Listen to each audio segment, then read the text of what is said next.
303. We're always chasing perfection.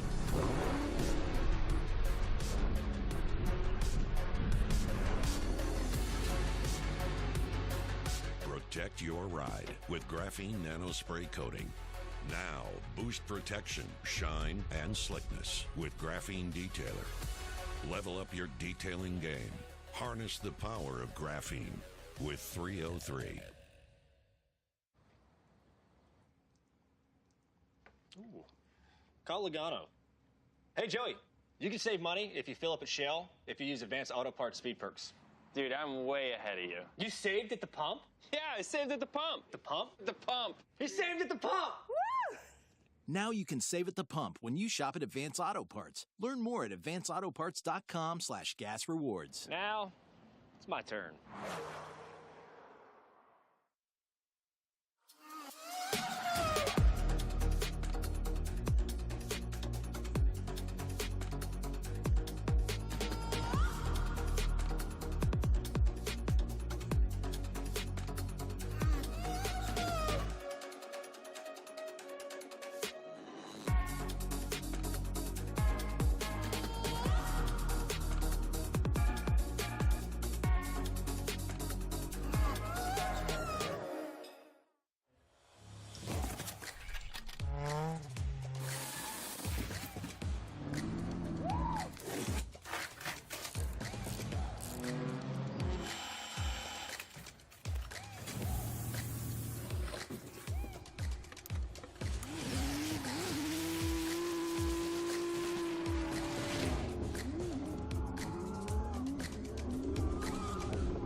Coverage of Grid Life Midwest is brought to you by Hyundai.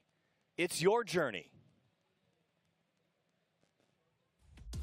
Green flag flies, and we're racing.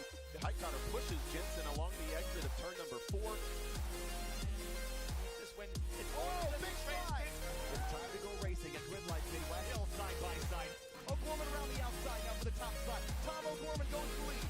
3 wide to lead. This is great racing, folks. This is what this series is all about.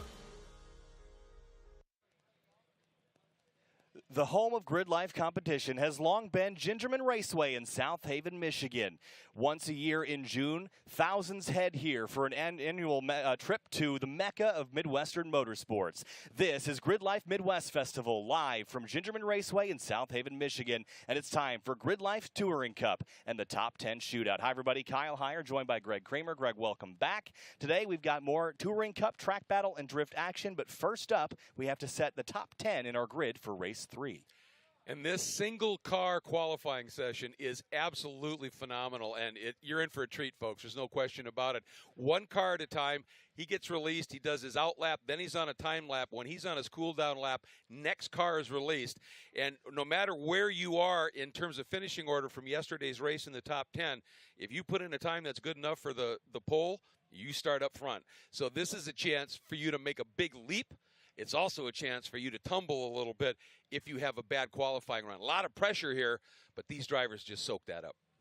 Well, we're here at Gingerman Raceway. We mentioned 2.21 miles around here. This is not one of your bigger tracks in the country. This is not Watkins Glen. It's not COTA, but it is a quaint, small racetrack in South Haven, Michigan. 2.21 miles, 11 corners, relatively flat, but it has a whole lot of character in those 11 turns, Greg. It does. The elevation change is more subtle than some other tracks, but very big consequence in terms of speed.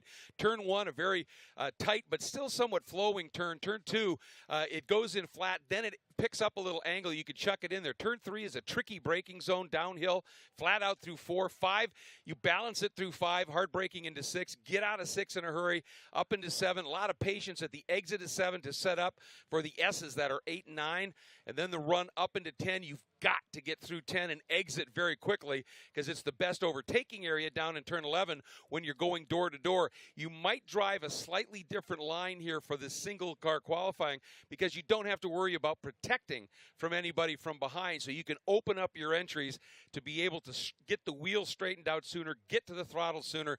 This is about raw speed. It's not about setting up for passes and racecraft. This is get after it time. The top 10 drivers from race number 2 will each get one fast lap to set their starting position in that top 10 for race number 3. What that means is that each driver from 10th all the way up to our race winner, Andy Smedegard, from race number 2, will get an out lap, 1 flyer, and a cool down lap. That 1 flyer is all they get, Greg. So this means that you have to be perfect, and you have 1 shot to be perfect. Yeah, and that means that out lap's crucial because they have not been on track for any kind of a practice yet. So they've got to use that as a true sighting lap, if you will, to make sure, okay, nothing's changed. We have had other action already out on the track. So having that lap is going to be really crucial. At the same time, you've only got 1 lap to get your tires up to their proper temperature, get the pressures right in those tires to be ready to set sail on your 1 qualifier. And if you're going to be starting up near the front in this 1 lap, you've got to be inch perfect pretty much. And so, like I said, bit of pressure here. And I'll tell you, the first guy we're going to see, Matan Rosenberg, young 18-year-old, he and his family and some friends do all the work on the car. His goal coming in here, he said, I just want to make my first top 10 shootout, and he did. Well, we just heard the 484 Rosenberg Racing Miata start to leave pit lane, so he's going to roll now out in towards turn number 2. There he is, the number 484 Mazda Miata. Said over the winter, they spent a lot of time working on that car, getting it as reliable as possible, making improvements where they could. He's got partners with Auto Interest, Northern Ohio Scrap, Genesis Equipment, Triumph Metal Trading, Triumph Express, Bronson Fabrication, Hawk Performance, and Auto Assets. All that support, he said, has been huge. He's got Tyler, Mario, and Nick putting in a bunch of effort, and his dad and Rick Hoback making it happen. Yeah, his dad and Rick are the setup gurus, and they're dialing it in. He's always had speed. The bigger issue with this has been the car sometimes has had a little reliability issues. That hasn't been the issue this year. He's been able to finish everything. So he's really now been able to work on his racecraft and his outright pace. So he's jacked about this, and he should be. So getting this all dialed up. Here's that turn 7. You got to stay out. Now turn in. So you get that kind of a diamond setup to get into turn 9. That was beautifully done. He's exploring the line he needs to be doing here, finding the grip, what he's going to be able to deliver, and then up into turn 10. And it's a very tricky corner because it's a blind approach, and literally right after you crest that hill, you turn. So, and I can confirm this from personal experience. If you're late on the brakes up in there, it's going to get ugly. So here we go. He's coming down. He'll go through that last turn, Kyle, and start his flyer. Here comes Matan Rosenberg into turn number 11, kicking things off for the top 10 shootout here at GridLife Midwest in 2022. Sails through turn 11 right down to the apex, on throttle to the exit curb. Green flag for Matan Rosenberg. 1 lap, 2.2 miles to set his flyer to start race 3. Here he comes into turn 1 now, Greg. This is a pretty high-speed corner, down a couple gears, sail on through, a little bit less than 90 degrees, hangs the rear out onto turn 2. Yeah, you can see him clip that apex, get a little bit of dust in the air, let it flow. This is that turn 2 where you can throw it in there a little bit, using up every inch of racetrack. Absolutely great. Now, here's the first tricky braking zone. You crest, you brake as you start turning down. A little bit of rotation there. Whoa, big slide through 3. He's getting after it, Greg. Man, but he just kept it pinned. That was beautiful. Flat out through 4. And here's the thing. You don't want to overslow through 5. It's easy to do it, but you want to roll as much speed as you can here, Kyle. And now 6, tricky corner. He's on it. He is nailing this lap. Right back to the apex at 6, so that accelerating towards turn number 7 and off into this corner now. And carry all the way out to the edge. You're going to rim ride the edge of the road here before you turn in, tip it in for turn 8, right against the edge of the road. You have to build up confidence to get that close to the edge, right down to 8. This is where the Miata, the low center of gravity and the light weight is going to help him here. Boy, he was just absolutely superb through 8 and 9. So it's all now up to 10, and see what he can do coming out of this turn. Nice late turn in. Start to feed it throttle immediately, and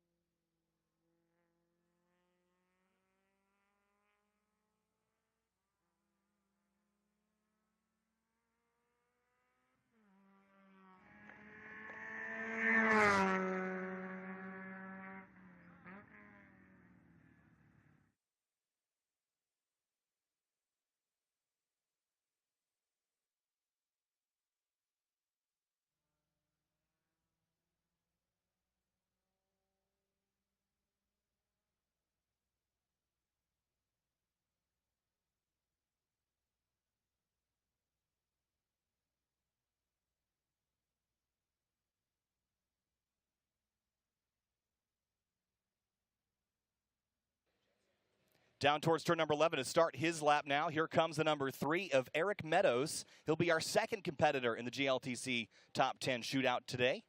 And his goal also was to make the shootout this weekend, and he has done that. Here he comes to start his lap. Yeah, it's great. And this is a chance for redemption for him. Had a really rough first race, rebounded strongly in the second race to make the shootout. So if he can really throw one in here, he could be up near the front. That's where he normally runs. Looked pretty good there through turn 1. Right on that rope, approaching turn 2. Let's see how much track he uses on the exit all the way out.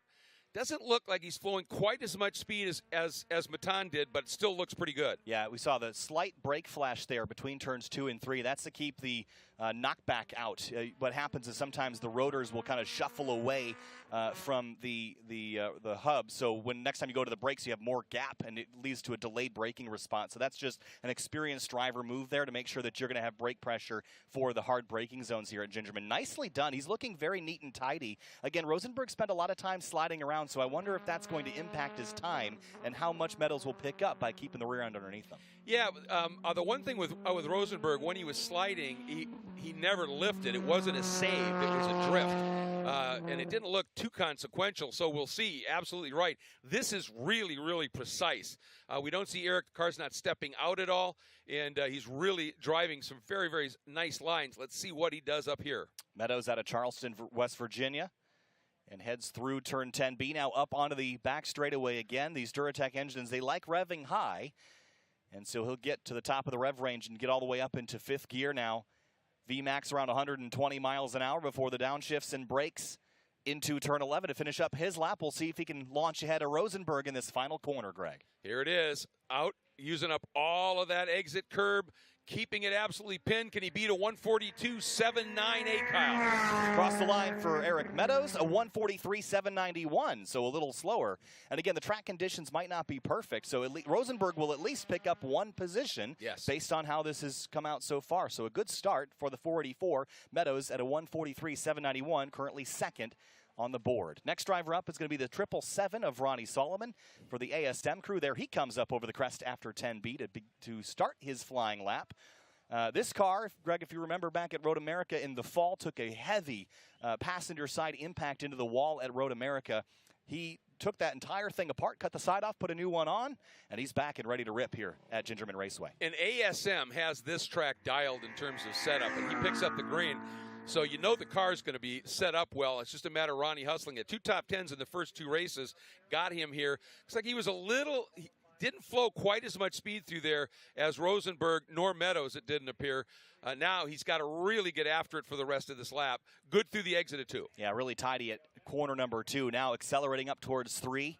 And this corner is a little longer than you think it would be at first glance. So the apex a little later. You can see the steering correction, the hands dancing behind the windshield to hold onto it. Accelerates now out towards turn 4.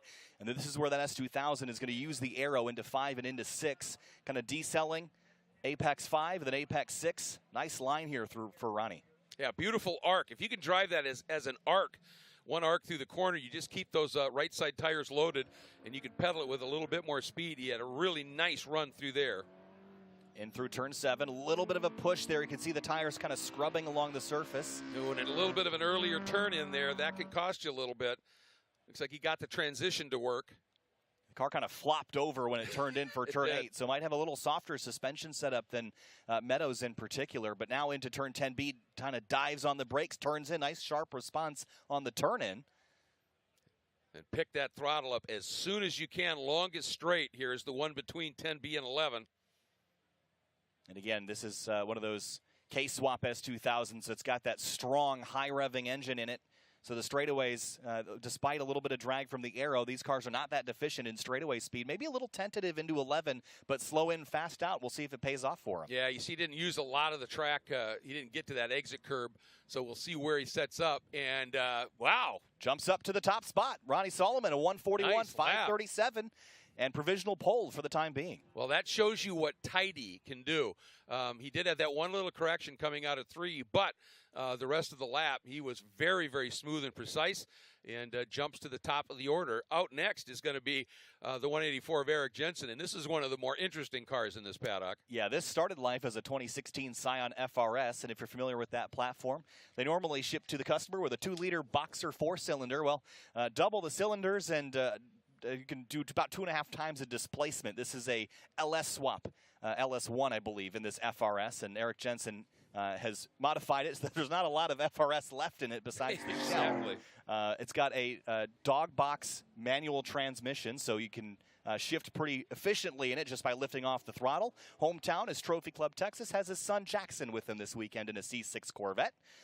Jensen's got a sticker on the back that said that this car identifies as a Corvette. And it kind of, you could be forgiven at a long distance and you close one eye and tilt your head and close the other eye. You could probably call it a Corvette. Well, especially with the sound.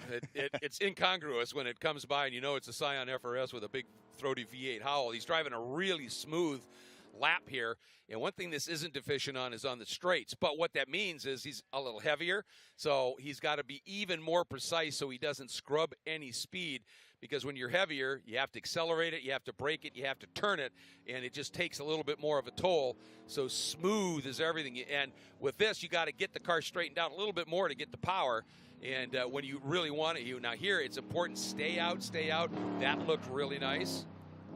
I think one of the other things that will help Jensen is that this transmission is a 4-speed, which means that he's probably only using third gear for 80% of this lap. You're not shifting as much. If you have a short ratio 6-speed box, you're shifting all over the place. Oh, real big push, and off the course goes the 184. Jensen drops some tires in 10B. I feel for him, that's for sure. That was a really good lap up to that point, and just pushing, I mean, if you're going to make a jump here, you go after it, and he had qualified 7th.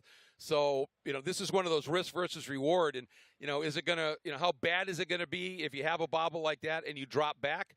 Well, it isn't great, but it's not like you're going to lose 10 spots. Nope. So go after it. Why not? Let's see where he slots in. Yeah, it's going to be, actually jumped ahead of Meadows, even with the off, a 143.564. And the worst he will start is 9th. Yeah. So, again, that was, a risk versus reward moment. How hard do you push? And this is, it gets interesting when we get to the top group here, the top 3-4 guys. How hard, do they want to go? I mean, you want to start up front, but do you want to tumble down the order? That's always something you're going to kind of I'll be thinking about here as we're looking at the next car coming out is the 44, Kerry James, right there. Yeah, Kerry James in the 44 is back. He was actually disappointed in the pace he had this weekend, which kind of shocked me because I thought this was a great weekend for the 44, but the drivers set their goals really high, and I think the 44 is going to get his chance to launch himself into the top 5 and potentially in contention for that invert advantage later for race 4. But into turn 1, here comes Kerry James, the AKG Motorsport BMW M3. Hometown is Andover, Minnesota. Yeah, my old neck of the woods. And a little bit of a dancing on the rear suspension out of turn 2, but heads up towards the Hyundai braking markers there.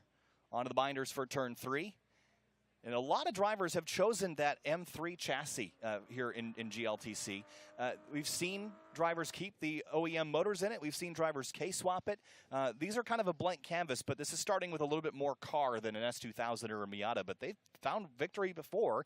Of course, we've seen Ryan Upham in a very similar car back when it had its original motor win a race here a couple years ago. So this car is certainly capable of winning, and I think the driver is there as well. Well, the M3 is a very nice handling car, but maybe it's, we're really doing the rim shot there. Nice job. Maybe its strong suit is the brakes. Really good on the brakes. So when you've got that car up in position, it's a car that's really fun to drive in terms of overtaking. But let's see where he parks it now. Big run up into turn 10. No overshoot. That was nicely done. Maybe a little early on the apex and drifting out to the edge of the road, but you can take 10B a couple of different ways depending on how your car is built. And for Kerry James, that might be the line that he's determined to be the most successful one. And then into turn 11, we've seen Kerry be really good on the brakes all weekend. This will be a spot where he can gain some time. Through 11, right down to the apex, bouncing the right front tire. Use not quite any of the curb. He was really close to it. Checkered flag for Kerry James. Where does the 44 go on the timing sheet? Up to the top of the board. Kerry James, a 141.351 provisional pole for the AKG Motorsport 44. Yeah, nicely done. That was, 2/10 clear of Solomon. So Kerry James will start at least one spot better than he would have without this top 10 shootout. So here is Matt Waldbaum. This is the number 90 from ASM. Waldbaum is new to GRIDLIFE Touring Cup this season, has a long history of autocross in his driving career. calls Chicago his hometown for now. I think he's taking a different job and moving around. I see him warming up the tires here, trying to get some heat. I think ASM is mostly on that Kumo tire is what they've selected. And into turn number 11 to throttle up another K-Swap S2000 from the ASM camp, magenta, gray, and highlighter yellow adorning the side of this car. Yeah, and after we've had some drift sessions, and they bring a lot of clag up onto the track, and that also he was maybe trying to scrub his tires, get them nice and clean. Nice run. Ooh, a little wide there. But throws it into turn 2. This is a line very similar to what we saw with Tom O'Gorman. A little bobble through 2, though. I think he might have gotten a little too far offline and gotten into some of the marbles we saw from the drift cars earlier. He's definitely pushing it, and opportunity for him to move up the order significantly here. Here's up into turn 3. Missed the apex a little bit. Yeah, again, the able to hang on to it, but still. There are some clouds over the track today, too, so the track temperature could be cooling. This is a little bit different conditions than we've seen all weekend, so this could throw off the drivers as well. But into 5 and 6, light tap on the brakes to point the nose. Nice apex through 6. That looked great. Using all the road and all the rumble strip on the exit there as well. All right, now here up into 7. Once again, that early turn in and then floated out right to the edge. And that takes discipline to be able to do that. Just fed it in. That's actually looked really good through 7 and 8, or 8 and 9. And I think that's where maybe Ronnie Solomon made up a little bit of time, was his line through there. And you can see that Waldbaum is using that similar line. This guy used the GRIDLIFE Winter Touring Series as his training ground to get ready to actually go door-to-door racing, and he's jumped in and has been right up at the front end. He's an iRacer as well, and that experience, some of that has translated. He's friends with DJ Alessandrini. They do a lot of conversation, and DJ's a big proponent of iRacing and using simulators to practice and to train, and Waldbaum certainly is looking really solid through turn 11. Great run through there. Keeps it tight to the left side of the road. Across the line for the number 90. And Matt Waldbaum, third quick in the number 90. Solomon faster than the 90. That's a little bit of a surprise, and I think it goes to show you how tidy Solomon's lap really was. Yeah, he had absolutely no sideways scrub when Solomon did his lap. We saw Waldbaum, the car was a little more twitchy at moments, and we also saw he missed that apex in 3. And every one of those, that will eat time up. You know, that will just take time because you're not as at the fastest line through the corner. And sometimes if you miss it, you're just running a longer way through that corner, and that will chew up time as well. Now, this is the one that should be interesting. Paul Curley, he has been a force, a couple of 4th places in the first 2 races here, right at the sharp end of things. Going to be fun to see what he can do on this lap. Yeah, and had a lot of success at Circuit of the Americas earlier this year as well. That was his first ever race weekend in GRIDLIFE Touring Cup. So Curley calls Xenia, Ohio, his hometown, into turn 1 in this Viking and G-Speed Corvette. Big rotation through turn 1, wiggle and a wobble on the throttle. All right, into 2. Really had that nose point nicely. Feeding it throttle all the way to the edge of the track. Yeah, a little further out to the edge than I would expect the exit of 2, because you kind of exit 2 kind of mid-track depending on how you take the corner. Through turn 3, nicely done, very tidy there. Again, all the road used up, only a couple inches remaining on the pavement at the exit of 3. Oh, trouble! Something on the right front is flapping. He's got some kind of fluid coming out from behind the right front wheel, and you saw the car bobble for a moment, so there's definitely a problem, and he's dropping fluid. Yeah. So issues for Paul Curley, and something is definitely wrong. We've had a couple of people that have had stones come up through the radiator, but you know that's normally when you're running in traffic and somebody throws something up in front of you. So it's really curious as to what may have happened here. Yeah, so Paul Curley, that G-Speed and Viking Performance Corvette has got some problems. It's pulling away now, and well, I don't think he's going to get very far. If he's definitely sees something amiss in that car. Something on the dash is blinking red at this point. Exactly. He's got some alarms going on right now. Yep. And did the right thing as soon as he noticed it, slowed down and tried to get off onto the grass. Yep, there he is now and pulling onto the grass. And again, we saw the car bobbled kind of wildly. Whatever was coming out from behind the wheel was getting on the tires and caused the car to kind of shimmy around. And I saw the fluid pouring out from behind that right front wheel. So Curley is going to be stranded here. The Gingerman crew. By the way, I got to give a shout out to the Gingerman safety crew here, because I was walking around this morning, was going to go buy some breakfast. They walked up and handed me an egg sandwich. Well, and said, "Here, have this." Thank you. They're a good group. They are a great group. They set up some drone obstacles in the infield as well. which is really cool of them. But again, Paul Curley, stranded trackside here at Gingerman. That's not where we want to see him. And likely something has come loose or punctured. And that's going to put our top 10 shootout on pause for a little while.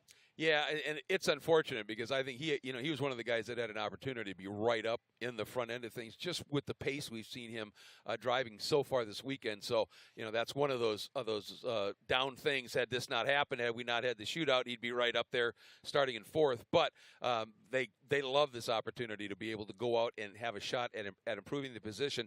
And anybody who's a real driver, Kyle, they want to have that one moment where it's just them and the track, and all eyes are on them, and This is not the kind of eyes they want on them. No. The drones circling overhead as you sit off track. That's typically not the way. Yeah. We like to see them on course. Yeah, they'd rather have the drone trying to stay with them, Yes. as opposed to circling around them. Yeah, this feels way too much like we have a camera on a buzzard.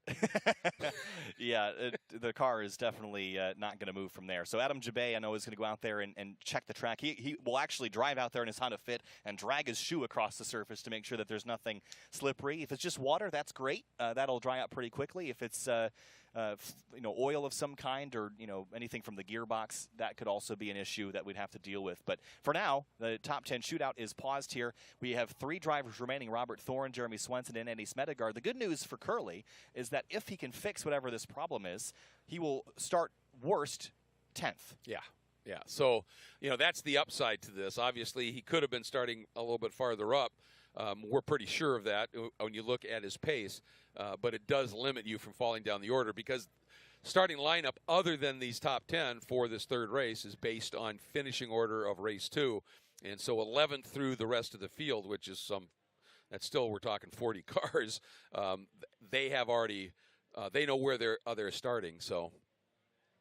Yeah, so looks like Curley is waiting for assistance. I'd imagine that the team is already out there having a look at the surface where that fluid began to drop. I think that's the immediate concern, and here they come now to see if they can get this car on the tow hook. Again, there's probably an additional team out there checking for fluid on the course and how they're going to deal with that if it got trailed around.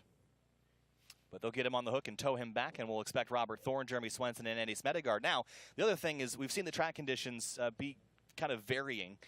If there is anything out here that doesn't get seen, Thorne, Swenson, and Smedegaard should be paying close attention to where that happened. Yeah, absolutely. Because they should try to avoid that same line, because that could drastically impact their performance in this top 10 shootout. Yeah, and were I a crew chief or a crew member for Swenson and Smedegaard, I would have somebody with eyes either on our stream or with a really good view of 5 and 6 watching Thorne. Yes, Yeah. and see if that car was going to have the same bobble out of turn 3. Yep. So Paul Curley for Viking Performance and G-Speed on the hook now, and will be towed back to pit lane. And in just a moment, we'll turn Robert Thorne loose. I had a chat with Robert the other day. He felt really good. Thinks that he's about a 5th place car is what he said, but he's been outperforming that this weekend, and this is an opportunity to lay it all on the line and potentially seed yourself as better than a 5th place car. And then you're on defense, and I think in this track in particular, defense is easier than offense, in my opinion. I think so too, and especially we've talked about how good the M3 is on the brakes. So if you're in front and somebody tries to outbrake you, unless they're in another M3, it's not going to be easy, because they're so good on the binders that you can mount a nice defense. The good news here for me in terms of Curley is clearly they wouldn't be towing him in if he was still dropping oil or something like that. Yep. They would either get him on a flatbed or have to put a diaper on. And the fact that they can just tow him in, hopefully it's just a coupling that popped and it's an easy fix. Yeah, I would bet that it was a radiator puncture or something, and it was just water, and that's something that we don't have to worry so much about. They're going to tow him into the infield section here to wait out the rest of the session. I hear Robert Thorne already rolling, so the 180 is on track and prepping for his outlap and his quick lap. So I'm going to watch this car very carefully through turn 3 in particular. Robert's going to test the surface as well in 5 and 6. He's very experienced and has experience in Pirelli World Challenge a couple years ago as well.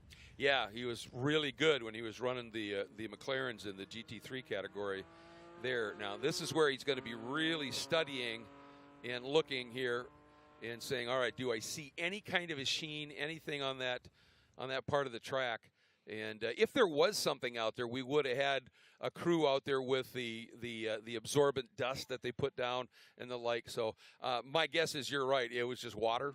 Yeah, and, I'm feeling pretty confident. And at that this point. evaporates off pretty fast. So yeah, it looks like Robert Thorne has gotten through that section without too much trouble and enters turn number 8 now, tips it in. Again, this is the ASM Shaky Dog 180. And trailing through turn number 9 now. And again, as I talked to him this morning, he was pretty happy with his overall performance. But as I mentioned, only thought he had a top 5 car-ish. Wasn't sure he could get up onto the podium. But this is his chance out of Edmond, Oklahoma. Time to beat a 1:41.351. And again, track record here is down in the 37s. So that shows you we're 4 seconds off of that based on track temperature, the debris on the racetrack, and just the relative humidity factors into that. So we're a long ways off from the fastest laps we've ever seen, but Robert Thorne is going to have to lay down one of the best laps he's ever put down here if he wants pole. And he picks up the green, and I think the biggest thing right now is that debris that you're talking about. The track is just a little dirty, and that's where experience can come in. And you can see Rob there giving himself a little room on the exit of 1 so that he can easily transition into 2. Hear how early you picked the throttle up there? That's experience. Slow in, fast out, and the sooner Yes, you can be on the indeed. throttle, the more time you have to accelerate to your VMAX. Now into turn 3. Thorne looking very tidy. Yeah, nice. And sometimes the fast guys, we saw Rosenberg again. He was all out of control, and it was fast. But some people in some builds like to be just stuck to the racetrack and stuck to the road on rails. And Thorne is making this look very easy right now. Well, absolutely. In some cars, they like to be driven a little loose. Others like it to be very tighty. And Thorne is just, I mean, his lines have been absolutely superb thus far. And this is where he was getting farther out to the edge than about anybody else. So really understanding on that rim shot that feeds it through transitions right here. And you don't see all that roll in that BMW, did you? No, it's a lot more planted looking. And Yep. it doesn't kind of shake around on the chassis as much. Yep, that's good platform stability, and that's what you want when you're doing quick transitions like 8 and 9. All right, into 10B now, right down to the apex and throttles up towards turn number 11. Climbing up, that's really the biggest elevation change that you notice here. And it's not necessarily that you're dropping down a hill. The track just kind of disappears below the grass for a second and then pops back up when you get there. And here comes Thorne into turn number 11. Now look at the speed he's carrying. A lot of VMAX. And then into 11 and back onto the front straight. Can Robert Thorne go to provisional pole in the GridLife Touring Cup Top 10 shootout across the line? Robert Thorne, the 180 to Yes. the top of the board, a 140.07. Holy cow, 1.3 seconds quicker than Kerry James. That was, well, and just look at the lap he drove. Absolutely precise, on the edge, on the limit, but never exceeding it. That was a superb lap by a guy who's a pretty experienced shoe. And, you know, I had the pleasure of announcing him in World Challenge for a number of years, and he was good. Just driving fast stuff and was really good. Great lap for Robert Thorne. Next, reigning GridLife Touring Cup champion, Jeremy Swenson in the number 30 Viking Performance Corvette. Dilworth, Minnesota, hometown for Jeremy Swenson. Yeah, about 15 miles from where I grew up. So I always have a little soft spot for, you know, carrying the purple People Eater Viking colors on the car. It's a striking livery. It is, absolutely. And this is where he can shine because, whoa, he had a bit of rotation there when he went to throttle. But this is, you know, he comes from the time attack track battle background, and this car is awesome for 1 or 2 laps. Then it falls off a little bit because of the weight and how it abuses tires. But, well, I'll tell you, he looks really good right now. And the key for him with all that power is to be smooth, get the car straightened out, gently feed throttle until you're straight and jump on it. He's doing exactly that. I was a little surprised. He has a version of this car that he runs with a big rear wing. In this car, he's elected to run the kind of NASCAR-style spoiler. Mm-hmm. And part of the reason is that there's not a lot of high downforce areas at this racetrack, not a lot of high-speed places where you can really take advantage of that big wing. When you take the wing off, you're going to, whoa, big slide into 6 as he tries to chase the steering. When you take that wing off, you can run a little bit less weight. Add a wing, add some weight. So Swenson is trying to run a little lighter to hopefully compete with the dartier cars. Through 7 and into 8. Swenson now tucking in tight. And into turn 10B. Jeremy Swenson, reigning champ. Can he exit turn 10B with as much speed as he carried into it and throttle back up. And can he take down Robert Thorne and start on pole? If this 30 gets on pole, it's going to be really difficult to unseat him in that third race later today. Absolutely, because horsepower is your friend when you're trying to defend or you're working traffic, and he's got gobs of that in that car. So it's all down to this last turn. He had that one little slide coming through 3. Nice there, though, and just shortened his run-up on the eggs. It's got to beat a 40.07. Can he do it? Yes! 140.057. Andy Smedegaard is already on his hot lap as they've tried to keep the session a little bit amended here. So Andy Smedegaard from Plover, Wisconsin, team lead at Andy Smedegaard Motorsports, had a diff failure in race 1, then capitalized on his starting position for race 2, won that race. Here he is now on his hot lap with ASM and Hawk Performance heading into 10B. Can he unseat Swenson? 13 1,000ths separating Swenson from Thorne, incredibly close. Now, as you said, Smedegaard, we didn't see the earlier part of the lap, but, I mean, he's been very fast here the entire weekend. And as I said, ASM has this track dialed in terms of setup. So for Andy, we hop on board. Just got to get this last turn right. We don't know what happened earlier in the lap, so the time is going to really tell the story right to the edge of the track, Kyle. Across the line, can Andy Smedegaard start on pole for race number 3? He will not. Third place for the 212, 140.090. And Swenson, by 13 thousandths of a second, is your pole sitter for race number 3 in GRIDLIFE Touring Cup. That is incredibly close. And, folks, the top 3 covered by 33 1,000ths of a second. Oh, man. GRIDLIFE top 10 shootout for the GRIDLIFE Touring Cup. That is why we love doing this. How about Matan Rosenberg up to 7th? Yeah, that was a great run for him, and that's going to be a fantastic starting position. He's got the pace this weekend to run in the top 5, and if he stays around where he is, he could benefit from that invert in race 4 later tonight. Absolutely, and the one thing for him is if we go the full distance, the full 15 minutes, there's been a couple times this weekend where it's been a little bit shorter than that. But the longer the race goes, I think it plays into Matan Rosenberg's race strategy, because in that Miata, he is so easy on tires and the like compared to some of these other cars.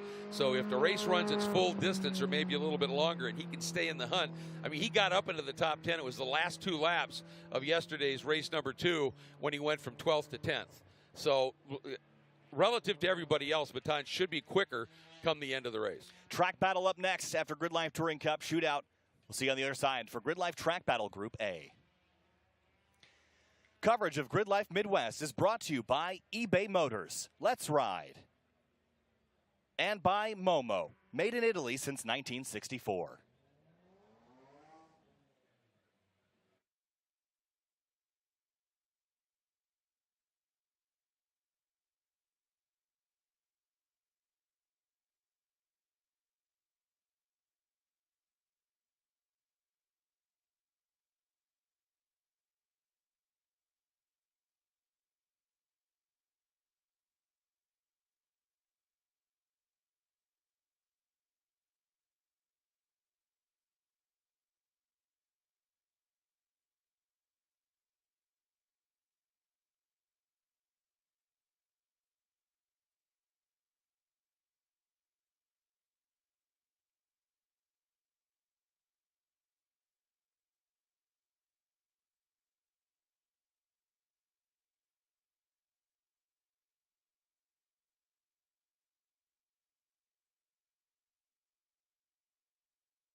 GRIDLIFE Midwest, where speed meets sound. Saturday action from Gingerman Raceway in South Haven, Michigan. Kyle Heyer and Greg Kramer joining you for Track Battle Group A here in just a couple of minutes. On the track right now is going to be our HPDE program. But, Greg, as we get prepared for Track Battle, that's going to be kicking things off in just a couple of moments. But we've got the shootout that we just finished up. And the Supra, Ryan Turk Supra, just fired up off to our side. And it's very loud. Yes, and it's beautiful. It's a beautiful noise. You know, you said where speed meets sound. Well, this is where sound and speed are joined, man. This is a glorious instrument.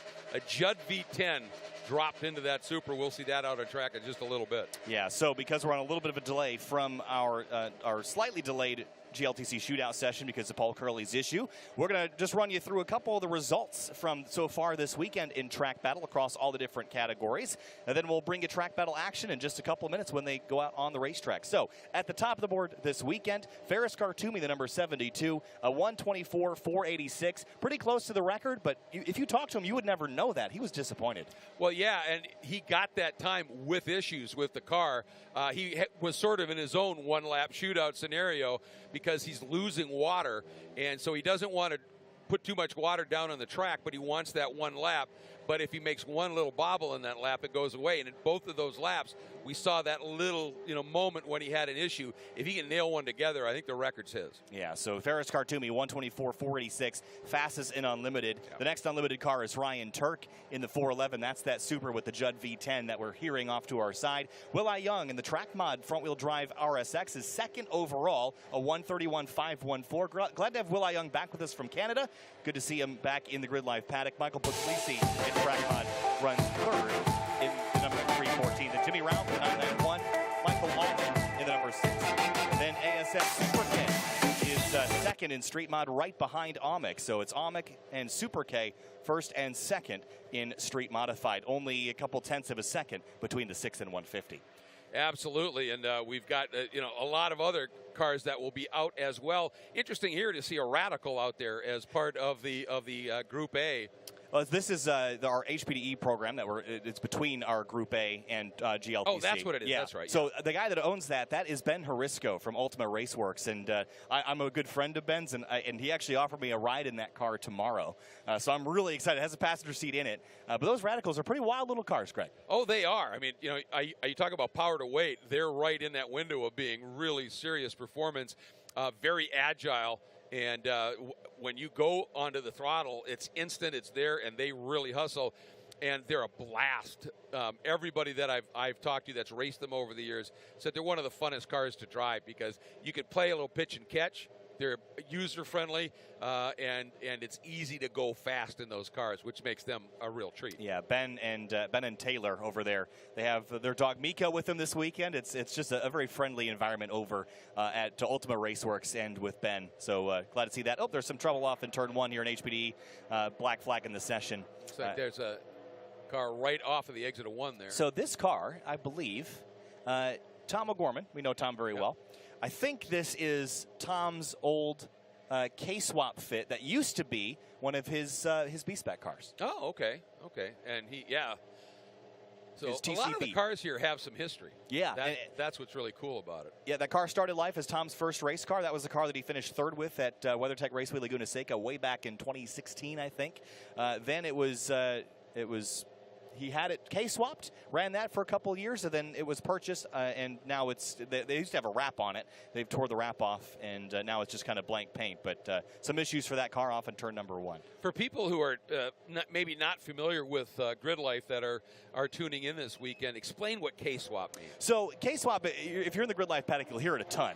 Basically, one of the most successful 4-cylinder engines of all time from a reliability and power standpoint is Honda's K-Series engine. This is an engine that you'll find across the entire Honda lineup. Odysseys, Civics, Acura TSX, all of those in their front-wheel drive variants, they'll have the K-Series engine. They had a bunch of different variants, but they all share kind of the same bones. And when you put them in basically any other car, they'll make 205 to 235 horsepower, somewhere in there, and just really good torque all the way across the rev range. And they're just dirt cheap. You can pull them for $500 out of a junkyard, and they're just easy to build in a garage. So they're extremely popular engine swaps, and they have a lot of aftermarket support. So when you hear K-swap, that's just they took a Honda engine and slammed it in whatever chassis they wanted, and they just have probably a more reliable and better track car after all that. Yeah, well, that's it. The reliability with some good power, and you can see we actually have a couple of cars off, so that's why we have this little bit of a stoppage here. And I don't know if you could hear it, folks, but when they finish the warm up of Turk's car and just revving that Judd V10. There's a crowd that gathered around it because as soon as he shut it off, there was a round of applause. People understand that car is special. And the thing is, I think some of these guys in this class, including Khartoumi, when Turk decides if he puts aero on that car, that thing's going to be a force. It certainly could be. Again, right now, his best time for the weekend is a 1:33.535. You add some aero to that car, that's worth a handful of seconds. Even at a track like this where you're not necessarily leaning on aerodynamics a ton. Through 5 and 6 of that 7, 8, 9 complex, certainly. But turns 1, 2, 3, 10B, 11, not a ton that you can gain from aero performance there. You're just not going fast enough. It'll help a little bit, but it's not going to stick your car to the road forever. Well, that's true, but the issue is if you've got a really aggressive aero where you're over 60, you're feeling it, it won't necessarily help you apex out, but downforce at that level allows you to brake a lot later. And when even if it's, instead of going 200 miles an hour, you're going 100, if you can brake that little bit later, when you at the top end of your speed, the time you gain, if you can carry it another brake marker even, is really consequential. So if he arrows up that car, even on a track like this, it'll pay some dividends for him. The problem is that car, you've got to be so high up in the rev band. When you are, it's got tons of power. But if you're out of the rev band, it doesn't have a what would you call it, a nice rounded torque curve. And like Ferris's with that big V8 with the turbo, as soon as he gets that turbo spooled, he's just got throttle and torque immediately. So that's where driving this car, you just got to keep it way up on the pipe. Yeah, and again, we're following all the different classes here this weekend. We have 7 competition classes. No Super Unlimited cars here this weekend. There are actually rules to Unlimited, believe it or not. Super Unlimited is like you showed up with something that is so absurd that NASA wants it back. That's the Super Unlimited class. We've seen that a couple of times, but Ferris Khartoumi is pretty close to that. I think you could probably strap some boosters on it and send it to the International Space Station at this point with the power level it's got. Let's step down the list here and try to find our Street GT fastest driver, and at the moment it appears that's Cody Hunt in the 176, 16th overall across all the classes, and that is a 136.167. That's a Chevrolet Corvette. Stepping down into Street as it stands, Ben Lynn is leading that category in his Evo with a 136.388. I talked to Ben Lynn this morning, and he was also disappointed. He said, I'm happy I'm leading, but I'm disappointed I'm not leading by more. Hey, I've said it many times. Drivers by nature are greedy.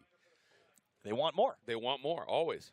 Yeah, so then Ben Lynn, he's got Joe Milkey right behind him in the Impreza WRX STI. So a couple different kind of mid-2000s all-wheel drive heroes there, the Evo and the Impreza WRX STI. Stepping down the list a little farther, we're going to find our Falcon Club TR class leaders. That's Dana Basinski and Grant Davidson that are... actually, did I miss one? Where is... So. Oh, no, Ben Thorne. Okay. So Dana Basinski and Grant Davidson are currently your leaders. They are separated, Greg, by 0.08 of a second. Yeah, it's really, really close. In Basinski's K-powered BRZ and Grant Davidson's Acura Integra GSR. So that's a fantastic battle. Ben Thorne down the list a little bit at a 140.051 in Falcon Club TR. Then let's step on down to our Falcon Sunday Cup category. And got to go to page 3 for that one. And our leader in Falcon Sunday Cup is Matt Williams in the number 129. Jacob Abbott right behind him at 153.239. That's about 4/10 between those. And then it's very close. Only about a half a second to 4/10 of a second between each car from there on out. But there's about a dozen of those Sunday Cup cars. And again, they're having the most fun of anybody this weekend. Without doubt, especially bang for the buck. Now, let me pose a question to you because you follow this quite closely. There's a Mini Cooper, there's a Ford Fiesta, there's a Rio, there's a Protege, but a lot of the Honda Fits. What makes that car so popular in this category, do you think? The Fit is, I have a Fiesta. I don't drive it, but I have a Fiesta. And it's pretty similar in terms of power and weight and you know, how the weight is distributed. The problem is the Fit's just a better car. And what I mean by that is there's more interior space. It revs a little higher. It's a little quicker on the straights. It's got the room, the combination of the little bit more power. It's a little lighter and just simpler, and there's more of them. Makes that a more desirable car to have across the board. We see Fits all the time. We saw one yesterday with people hanging out the back shooting pictures out for roller camera shots. Mm-hmm. That car is a minivan. It is a race car. It is a daily driver. It is everything you need it to be, and for a pretty reasonable price. And they're more reliable. That's the other big key. You could put 300,000 miles on it. It'll still rip just as fast. And I assume it's easily serviceable as well. Yes, it's a Honda. Yeah. Is the easiest way to say that. So, again, Fits are just popular for a variety of reasons. And at one point, the class is actually called Spec Fit, and then they opened it up to other cars and classes. And I like that because you get the cars like the Mazda 2 that drop kind of right into that category. The Fiesta does as well. I think they're kind of getting outrun by the Fits at the moment, but there's a Mini Cooper in there as well. We got RX Streeter in a Mini Cooper running in down in 100th overall this week, and we have 112 cars that have taken times in Time Attack. So that's a serious number for Time Attack. Definitely that's impressive. Tom O'Gorman is on track right now, and that is probably a hardship lap after having a radiator issue yesterday. That's what took him out of GLTC race number 2. Had a rock go through the radiator and lost all the water out of that and had to come hit pit lane. And ended up finishing down in 50th. So it was not in our top 10 shootout. He will start from the rear of the field today, and that will be a fun one to watch. And just love the new graphics he's running on that car. You can see on the between the B and C pillar, and you can see on the lower part of the car just behind the front wheel. He's carrying the rainbow colors. He is part of the new Racing Motorsports, or excuse me, Racing. Racing Pride and Out Motorsports. Racing Pride. That's what it is. I actually messed that up yesterday, so I apologize. Yeah. It's Racing Pride and Out Motorsports. Is based out of Europe. Yes. And Out Motorsports is based here in North America. And this we've talked about it. GRIDLIFE is all about inclusion, and this is really wonderful to see. There's that Radical out there. There's Ben Harisco running the Radical, and again, I like that car just as much as you do, Greg. I can't wait to get a ride. Also had a ride offer from Fez Babar, who's got that new GR86 we were chatting with yesterday, so I'll hopefully get a ride in that thing tomorrow, as well as the Fortner's Mercedes-AMG GTS. When we were walking away from Fez's 86, I could have sworn I saw you wiping a little drool away. I probably turned around and looked at it a couple hundred times, too.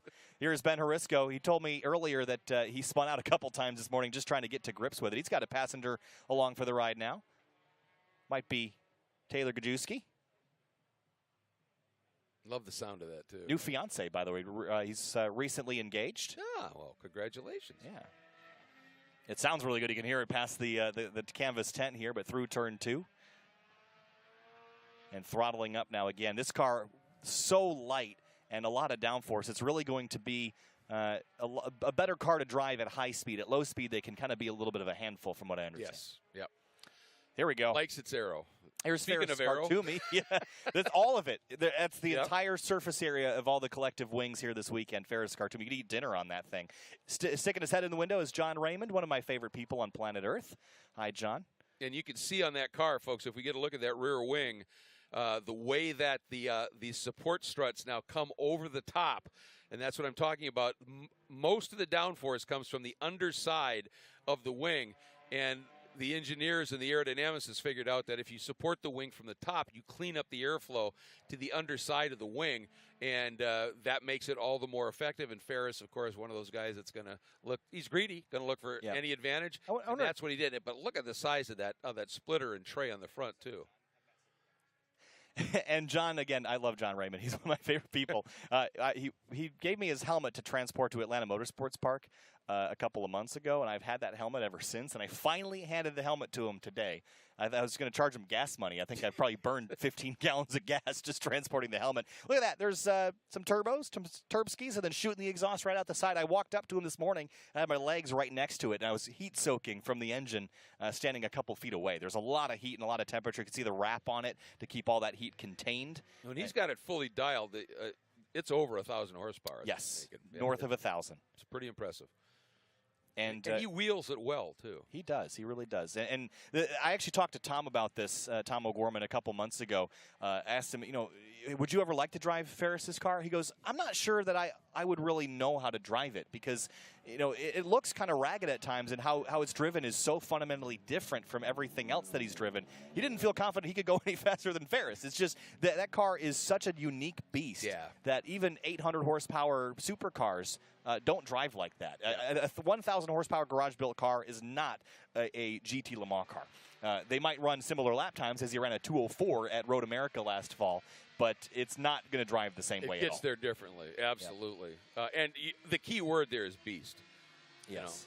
You really have to be up on the wheel with that car. That's the 55 car. That was one of the drivers on our entry list for GLTC that I don't think actually made it to GLTC this week. Oh, it is. It's Stephen Cox. So typically, Stephen has run a Corvette with us in GridLife Touring Cup, but he's renting this car out for the weekend, this number 55. And he might just be testing some things out, had some problems at trying to sort. And that's what these HPDE sessions are for. People that want to just run their car at the track day, and then people that are sorting out issues for their competitions later this afternoon. Well, and for the folks that are just doing the HPDE, which is High Performance Driver Education, it's an opportunity you're going to have to learn sooner than later that when a car comes by you at a bazillion miles an hour faster than you, how you deal with that, how you react with it. We just saw a big tank slapper. I think he might have looped that car all the way around, actually, was getting recovered from it. But my experience on tracks so far in my car has been in GridLife's high-performance driving development or driving environment situations. And we have a really great program here. We've cut down a little bit of the beginner and novice. There are still a novice group here this weekend. But from the festivals, it's not a great learning environment because the track conditions are so terrible and the field counts are so high. But a lot of the other GridLife events, if you start at the beginner level, you have an instructor that will bring you to a classroom setting. They will teach you everything you need to know before you go on the racetrack. They'll do lead follows with you so that you learn drills. They'll have hand signals where you learn how to do overtakes and that sort of thing. And then throughout the weekend, you'll kind of debrief and sync with them, look at data if you have it. And you'll learn a lot. I did it a couple years ago at Road America and learned more in a day of instruction than I ever would have in weeks of driving on my own. So they really help you out. And, of course, my good buddy Ed Colazzo is one of the head instructors. Ed was a dude I gave a massive bear hug to yesterday when you were walking with me. I love that. I haven't seen him in a while. He's also recently engaged. So love is in the air at GridLife, apparently. I love to hear it.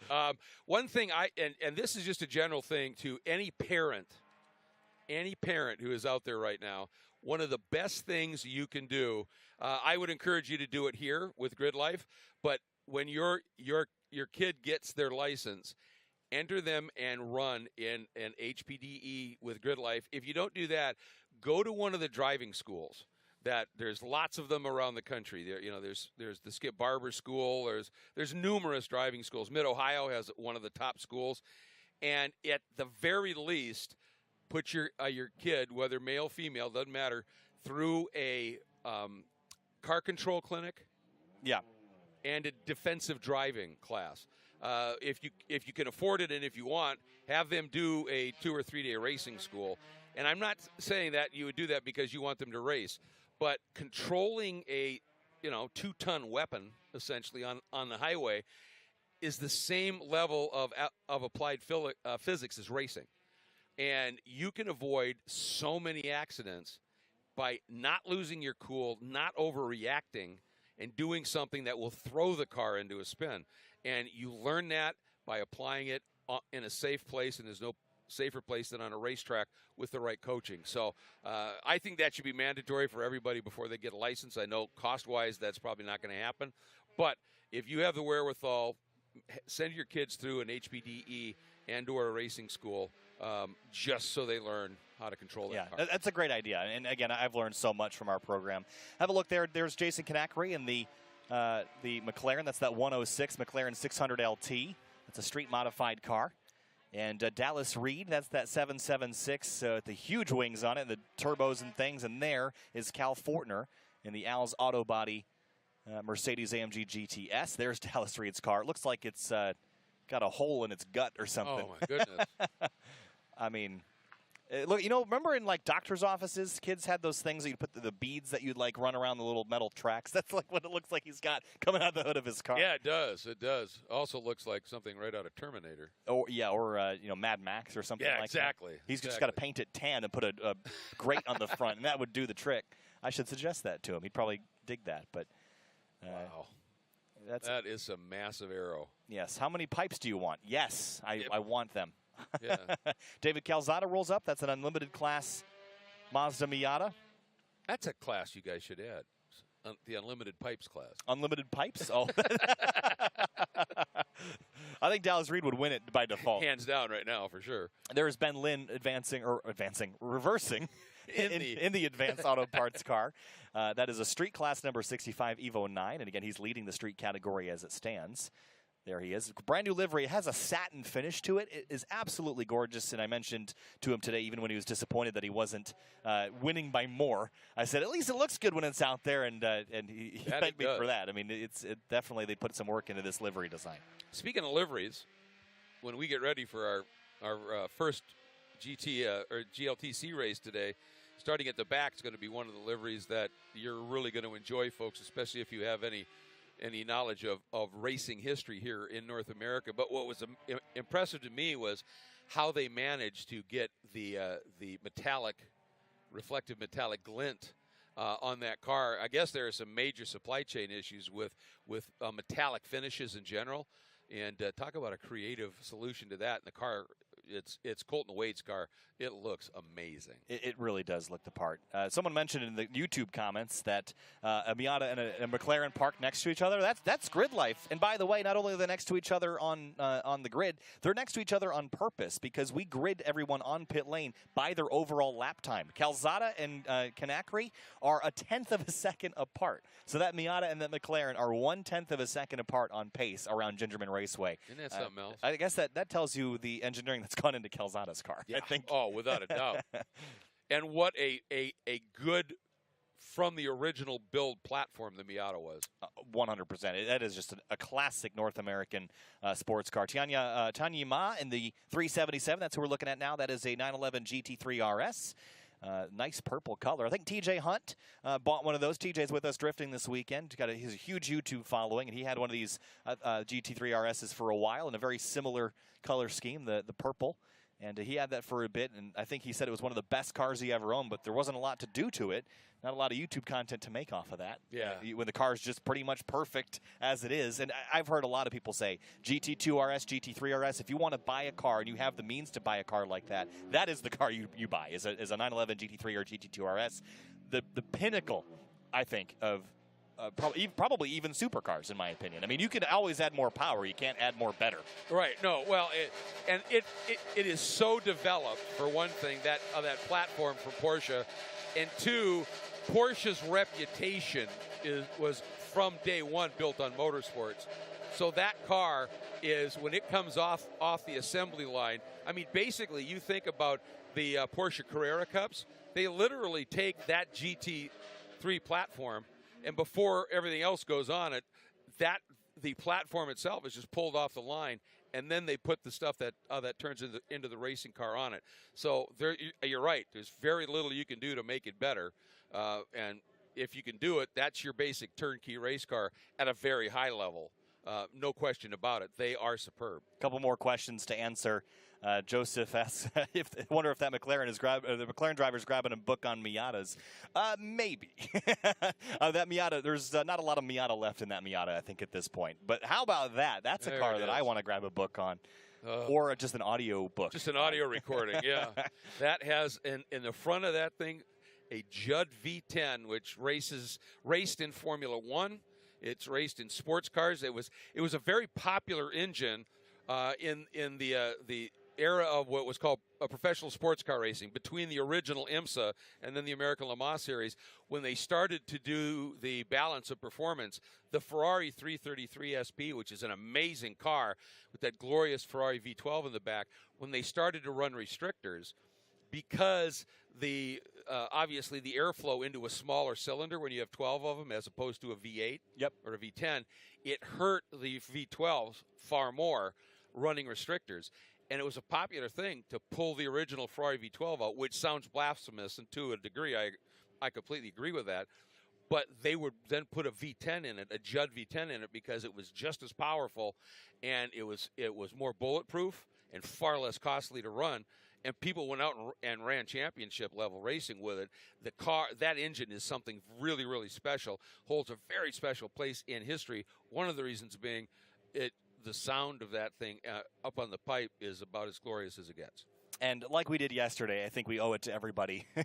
We'll let everybody hear a lap of that car once it gets rolling here. It's too good not to just enjoy it for a lap. It is. And I mean, that's part of what makes this so cool is the diversity here, right? Because you've got thundering V8s, you've got, inline 4s, you've got turbo Vs, I mean, all this stuff. And then today you've got a Judd V10 out there to be able to just enjoy what I call the symphony of motorsports, when you've got lots of different engines. Each one of them is their own instrument that makes a certain glorious sound, and you put them together in a race, and it is the most beautiful of symphonies to a racing geek. Yes, we are that. In spades. GRIDLIFE Track Battle Time Attack Group A about to launch here at GRIDLIFE Midwest. You're watching coverage of GRIDLIFE Midwest Festival from Gingerman Raceway in South Haven, Michigan. I'm Kyle Heyer, joined by Greg Kramer. Ferris Khartoumi is rolling, and at the beginning of the session, now it's a bit of a surprise. We had chatted earlier about how he had gone at the end of the session, so he wasn't dropping fluid. So he might have fixed something. We'll see if he gets out there and lays one down. Optimal conditions, though. The track temperature is lower, so that could help him out a lot. Yep, cloud cover is going to be really good for that. And in terms of current temperature, the forecast had changed when we were first looking at things on Thursday. Today was supposed to be mid-60s. It showed a low 70s now. So the temperature won't be that much different than yesterday, but the track is going to be good. And I think with that HPDE and with the top 10 shootout for the GRIDLIFE Touring Cup, they cleaned a lot of the drift stuff off of the track. So Ferris maybe thought, this is going to be the best part. It's only going to get warmer, right, for the next hour or so. So let's get out and see what we can do. So a lot of fast cars out here early in Group A, and this is going to be complicated because there's a lot of fast laps that are about to try to happen, and we're not going to be able to follow all of them at once. So Ferris Khartoumi is the closest to a GRIDLIFE record, so he's one that we should definitely keep our eye on as he works through 7, 8, and 9. This is going to be, I would think, he's really good at just doing his one out lap and getting everything going and then putting in an immediate flyer. So we'll see here. Currently, it's 69 here in this area, so a little cooler than yesterday. But the bigger thing is the cloud cover is going to really make this track fast, assuming that the line's clean on it. Let's see what Ferris does here. He's not really at serious speed here. No, he's probably just waiting to throttle up here. Yep. So he's firing up now. Ferris Khartoumi, the number 72. The overall track record ever at Gingerman is a 123.775 by Will I Young. In rear-wheel drive, Ferris set a previous record of a 124.116. Green flag in Time Attack Group A. Khartoumi sails into turn 1. Now, down close to the apex, big slide. That traction control is what you hear, Greg, when you hear the backfiring. Yep. That's the TC kicking in, trying to get grip. He said the track conditions were not ideal, but he's going for it. Yeah, a little wide of the apex in one, and that's not the way you want to start a lap, but he's got the ability to make up for it. No, huge rotation. Yeah, he's going to get after it still, though. I think he's going to try to get what he can. I don't think it's going to get any better than this right now, so he's got to take advantage of it. Through turn 5 and into 6. A little bit of a bobble into 6. He's really chasing the car, but he's got to go for it. He's got to go for it. And the one thing is, maybe if he's fixed that issue, he could then stay out for one more lap. If this is simply a tire heat issue, he can stay out for another lap. If it's simply like the pressures are off, which that can happen. You overpressure a tire, it just gets hot Whoa, like that. Kartumi, Yeah. big moment there through 8 and 9. He gathers it back up. He does have tire warmers, Greg. I'm not sure if he's used them in this session, but that was a huge save there. Yeah. That car is not happy right now. And Ferris, I mean, that won't intimidate him. He just gets up on the wheel. But I think we're seeing evidence that either the car's just, look at the speed. Oh, into turn 11 now. You saw the car kind of almost getting air there. Yeah. Up over the little crest. porpoising. A little porpoising.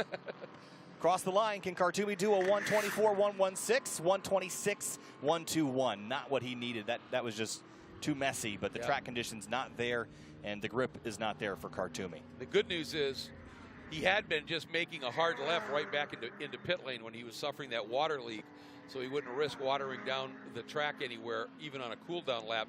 He stayed out, so it tells me they may have got that fixed, and he may just cool those tires off and try one more, or he might duck into the pits.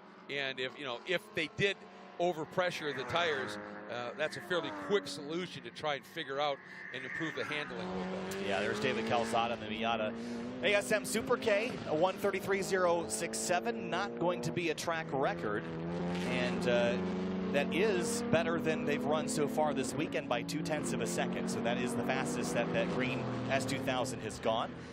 Also, Alex Lee is on track in the number 86 for PhD Racing. That's a street mod car. And Alex is on his first flyer. Alex's best time this weekend is a 134.597. The street mod rear-wheel drive record is a 132.008 set by Jackie Ding. Here's Chris Boersma out in track mod, going for the front-wheel drive track mod record, which was Andrew Stittles from the spring of 2019, and big smoke. I don't know if that was lockup or if that was an engine that let go. I think it may have just been lockup. Yeah, it's dissipating pretty quickly and doesn't seem to follow, but we've seen a couple cars have big moments off into 3. You're carrying more speed than you think you would be. Oh, absolutely. And again, you literally go over that little rise, and you've got to time your braking to perfection, or you can easily lock up and overshoot. But conversely, if you go in and you're too conservative, then you're just slow all the way through that corner. And that's that little bit of consequence. We talked about this track doesn't have monster elevation, but as Tom said, it's got texture, and you've got to understand the nuance of that texture. And we just got a report we may be having a little bit of drizzle out. That's interesting. I didn't know that we had any on the forecast at all. When I looked earlier today, it said nothing until late tonight.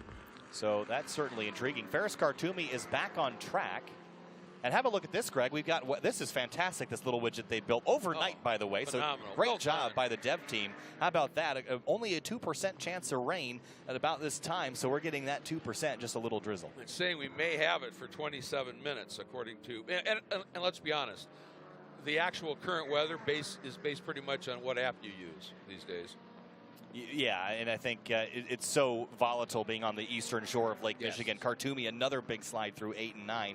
He's getting after it. He's on another flyer, I think. I'm just not sure that there's grip out here enough for him to stick to the road the way that he needs it to stick. Well, I think he was going to do it again, but he may have gone a little sooner than he wanted because with this moisture, he wanted at least one more lap at speed. It's a blindingly fast. Oh, gets on it way wide there. Yeah, not enough turning into turn 11. Throttling up across the line again. Kartumi out of Dallas, Texas. 125.828, a little faster.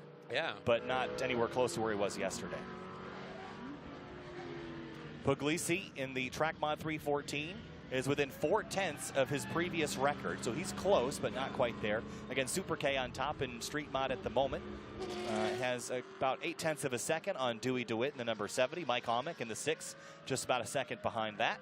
Then Jason Kanakri, Nick Kors in the 79, running a 136.107. Had a chance to talk with Nicholas Gardner yesterday in the number 52 Mustang GT 500. And he had an exhaust come off yesterday and thought he blew the engine up. The exhaust kind of came off here, pop, pop, pop, pop, pop, and thought his engine was going. Turns out, just lost the exhaust. They welded it back on last night. They're good to go. So Kartumi backing it down now. But it was a frantic launch. We have 22 cars that have attempted to take times in this session. A lot of people felt like they needed to get it done in this session. Yeah, clearly, because in theory, one of two things was going to happen. It was either just going to keep getting warmer, which generally makes the track slower, and there's going to be a lot more drift out there, which is going to make the track dirtier. And now, as you can see, we got windshield wipers on out there. So, or they had looked at at the weather and seen, oh, it's changed, there's going to be rain coming, so now's the time, and trying to take advantage of that.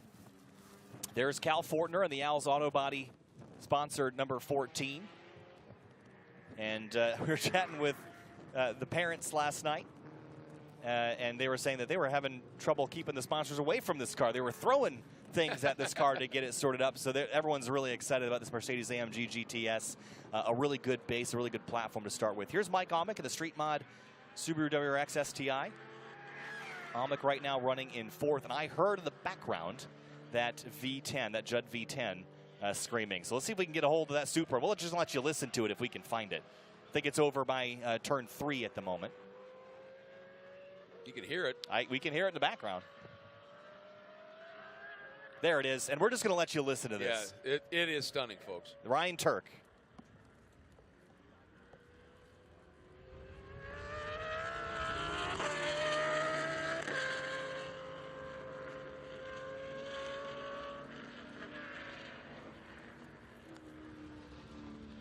I'm not sure we have a microphone on the back half of the track to get it, but when he comes back around, we'll get him up close. Maybe we'll get him here. That's about 18,000 RPM, folks. That's what those Judds, well over 15 anyway. It's enough RPM. Yeah, plenty of RPM. That's MotoGP 2-cycle speeds. So at the top of the order, not a ton of shuffling. Kartumi, Puglisi in Unlimited and Track Mod respectively. Then Street Modify with Super K. And Ben Lynn, again, leading in street class. Now, for Lynn, is that an improvement? A 36.3 was the best he ran yesterday, so no, it is not. And you see the wipers going on this Corvette. The 176 of Cody Hunt in that C7 Corvette. And with the wipers going, there must be enough rain to justify the wipers. And that there is a certain point when a little bit of water is not going to be a bad thing. And then once it starts getting into the track and soaking it, then you're going to start losing grip and performance. Yeah, they refer to that as losing the track, and if you haven't lost the track, you've still got plenty of grip to be out there and push. But once it gets saturated enough, then it's game over. So Cody Hunt kind of tiptoeing a little bit through 8 and 9. And there's Turk again in the Formula Supra. I think he got 19,000 RPM there for a second. Yeah, no kidding. It's like a hummingbird under the hood of that thing. It's just, yeah. You know, nowadays the only thing limiting revving higher is the getting the valves to work high enough. And of course now they've got pneumatic valves, and that's what's probably in this car, which allows it to rev a lot higher. The latest step, and I know that they've been working on it for a while, is electronic actuation of the valves. And they said the problem is they've been able to spin engines up to over 25,000, but the mechanism to make the electronic activation work is way too big to fit in a car yet, in an engine. So that's going to be the next thing. But here's Cal Fortner. We saw him have a big tank slapper through turn number 1. And they were talking about how stable this platform is, but you see the wipers going. I think there's definitely enough moisture to be a bit of a concern now. But Fortner's getting everything he can out of it at the moment. And he said he felt very comfortable in the Mercedes-AMG GTS. Yep. And, talking about high revving, the Mercedes-AMG, an example of a car that has the exact opposite philosophy. Big torque and low revs. And low revs, exactly. Lots of displacement. But, they were talking about how they had been watching sports car racing in North America and sort of chose the Mercedes based on its performance in racing because the race car shares so many traits of the street car. Yeah, I mean, the new GT4 and GT3 categories of cars, they basically, it's a racing version of the street car.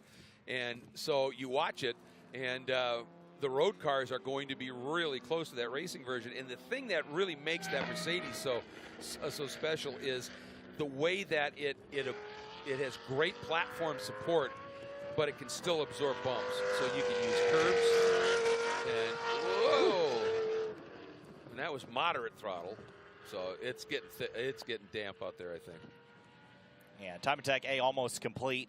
Again, a reminder of what's coming up next. Time Attack Group B is next on stream, followed by GridLife Touring Cup race number 3. Then we'll take about a 2-hour break on Twitch and on Facebook. You can follow along. We're just going to leave the stream up and running. We're going to step away and take a short break, let all the camera guys eat some lunch. And then later today, we'll fire back up. We'll have some Drift, more GLTC, and more Track Battle to round things out for the weekend. So Drift later today. Time Attack again later today as well. GLTC up next after Time Attack B, and also later this afternoon. So still some things yet to come in our weekend of coverage at GridLife Midwest.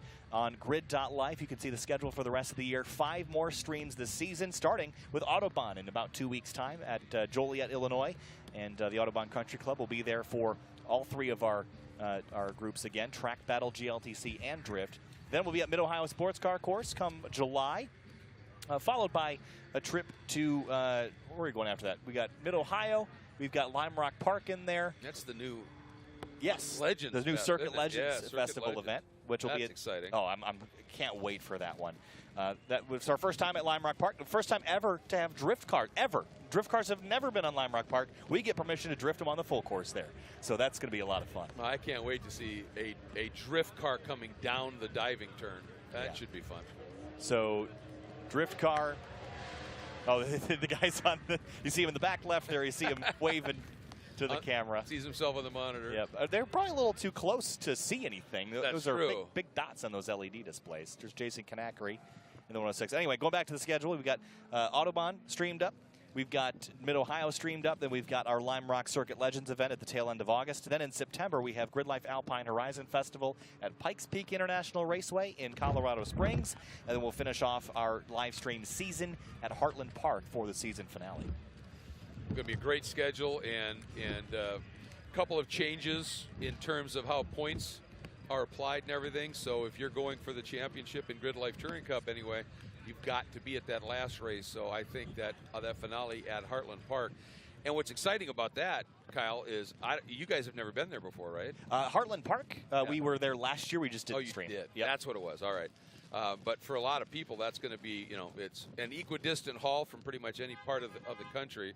And it's another one of those tracks, not a lot of elevation change. And I think for a lot of drivers that maybe haven't been there, obviously, it's going to be a fresh sheet to be able to really go well. So it should be a lot of fun. Absolutely. And again, Heartland Park, that was our first time there last season. And I had never heard of the place before. And I know it had some, the run with the SCCA runoffs and the NASCAR Truck Series had gone there a couple of years ago. And when we went, I was shocked at how awesome that place is. It really is a great facility. It is. It has a huge paddock, and Adam looked at that and said, we need to have a real big event here because it has the ability to support a big event. Yep. So that was what was elected to happen. It's kind of a neutral ground for a lot of our Midwest audience. Everyone kind of has to drive a little ways to get there, so no one has a home track advantage. And a lot of the drivers in Track Battle specifically said that it was the best track for Time Attack they had ever driven on. Really? Yeah. Wow, well, that says a lot right there. And the interesting thing is that track, is more well-known for being a drag strip. It's big drag racing country up there. And so that, that also, so there are, serious motorsports fans in that area. And I think bringing an event like this in will really be well received for sure. And they have a great infrastructure, I think, for streaming. They have internet, which is great. A lot of tracks, I got out in the middle of nowhere, struggle with that. So it's got a great basis for kicking off our season finale. And again, a couple droplets in the air here at Gingerman Raceway, but it's otherwise been a super pleasant weekend weather-wise. You couldn't really ask for a lot better, if you ask me. No, not at all. I mean, this part of the country, you can have, weekends where it's really cold and uncomfortable, and you can have weekends where it's steaming hot with the humidity, as we said, about 10 miles away from here with a big body of water in Lake Michigan. And this weekend has just been beautiful. And every year we come here in the summer, there's always some kind of hurricane gale force winds that sail through the middle of the weekend and blow all the tents away. And so far, we've avoided that, which is great. Yes, that is just hoping, a couple of years ago there was a real big rain, and the campsite was just a mud mess. Mud bog, yeah. But a lot of the people embraced that, and were just took their shoes off and got dirty and enjoyed it. Is what it is. Hosed off later, and shined up with some 303 and 303 car cleaner. And, you know, the good news is we just had a shot of the sky, and while the Group A was out for a large part of that session, there was absolutely no definition in the clouds like that right there. Yep. But now we're starting to see in the other areas a little bit of definition come back, and that generally is a sign that the rain is going to be moving out. Yeah, so this fingers is crossed here. likely a hardship lap for the 469. This is Ryan Kristoff, or the 946 rather. Ryan Kristoff behind the wheel. This is one of our GLTC competitors and one of our instructors. That car has a lot of custom built components and pieces on it. And we hear Time Attack Track Battle B rolling now to start their laps. And believe me, this B category, there is some pretty monstrous and powerful equipment that is just fun in this one as well. And you know, that's one of the cool things is the way that you're broken into these groups is not really by car at all. It's on driver speed and rating, so that you're not out there with somebody who's either way faster than you or you're way faster than somebody else, so that you're always in traffic of some sort. So that's a pretty savvy move. Couple cars we need to keep an eye on here. That car, the white EK Honda Civic, that is Ben Thorne. He's one of our Falcon Club TR competitors. He is chasing the number 74 of Grant Davidson, who is in a black and purple Acura Integra GSR, and Dana Pasinski in the orange number 109 Subaru BRZ for ASM.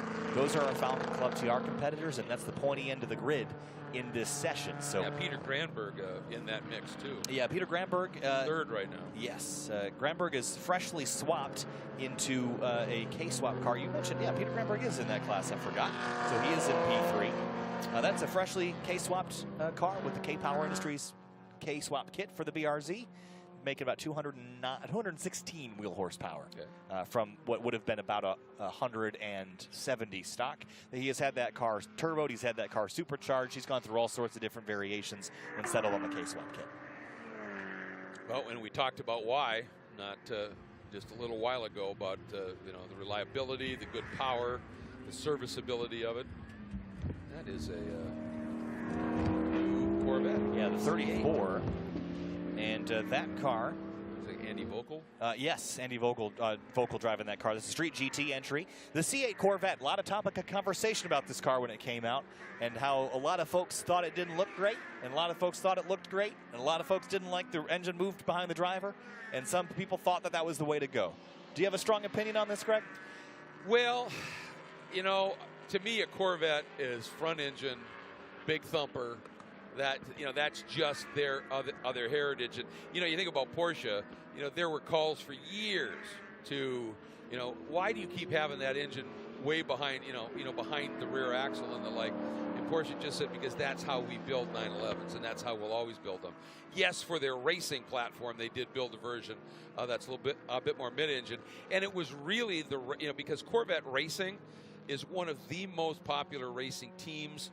The Corvette corrals at IMSA events where Corvette races are just packed. And the problem was that the C7 just was getting a little old in the tooth, and with that front engine, it was just tough to run against all, you know, the Ferrari 488s and all of the other cars that were in that GT Le Mans or the World Endurance Championships GTE Pro category. And one of the things that's always been part of the Corvette ethos is the racing team and the street manufacturing production department talk with each other. And, you know, the production part would always say to racing, we're building, you know, a new car. What can we incorporate in that'll help you in racing? And they kept doing that, but finally it just became, if we're going to stay competitive in GT racing, need a mid-engine car, because we've done everything we can do with the front engine wheel drive platform. And the problem is it's tough to wedge a big V8 into a mid-engine car, a big one. So that's where they made this change.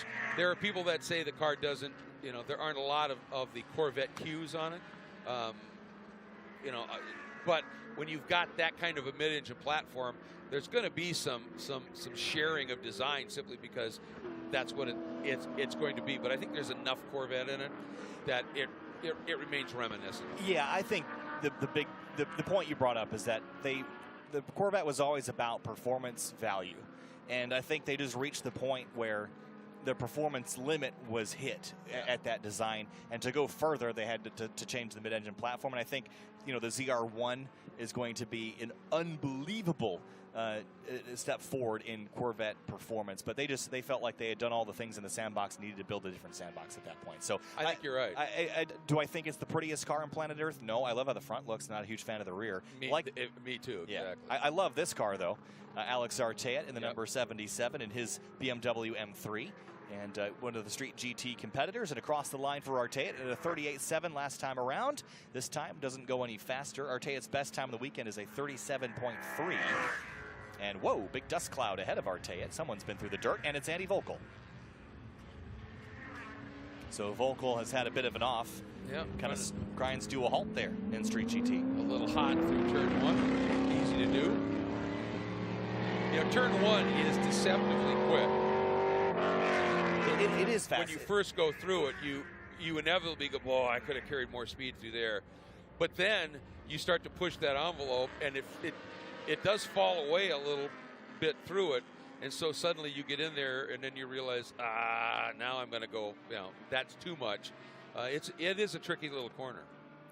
It's a little bit less than 90 degrees, so you kind of tip it in thinking it's going to be a 90-degree corner, and you come out and there's still track to your right. And then turn 3 is the opposite. You get to it, looks like it's going to be 90. It's a little tighter than that. Exactly. So it kind of throws you around for a loop just a little bit. Here is the 114. That is Bronson McNamer in track mod. And you can see he's laid down a 39.1 in this session so far. And his best is a 37.4. So no one's really going faster. Grant Davidson, though, in the 74, just did a 38.9. And with that time, Grant Davidson is now the fastest man in Falcon Club TR here this weekend. Oh, a great lap. Yeah, so I was going to say no one had gone faster, but I take that back. Davidson in the Acuity Instruments Acura Integra GSR has jumped to the top of the Falcon Club TR class. Well, the good news is that tells us that if that rain has stopped out there, that it was never heavy enough to really create an issue that would linger on the track, because we're starting to see some really good times now popping to the top. Yeah, Bronson McNamer just ran faster. Not his best lap ever, but his best lap for the session. There is the white and purple Acura Integra GSR of Grant Davidson. He will hit pit lane. Here comes one of the big vets. I don't get the number on the side of this car, but across the line now, Kubayak in the 363, I think is who that was. Indeed it was, the Street GT Corvette Z06, Mike Kubayak. 39.7, and he's only a couple tenths of a second off of his best lap of the weekend, so pretty close to improving upon his lap. And as for the 66 of Ben Thorne, we have not really talked about him a lot in this session. He is down at a 141.097, which is a little slower than his best of the weekend. There he is in the Valvoline liveried car. You can see him kind of trailing that right rear tire. Big understeer through turn 3.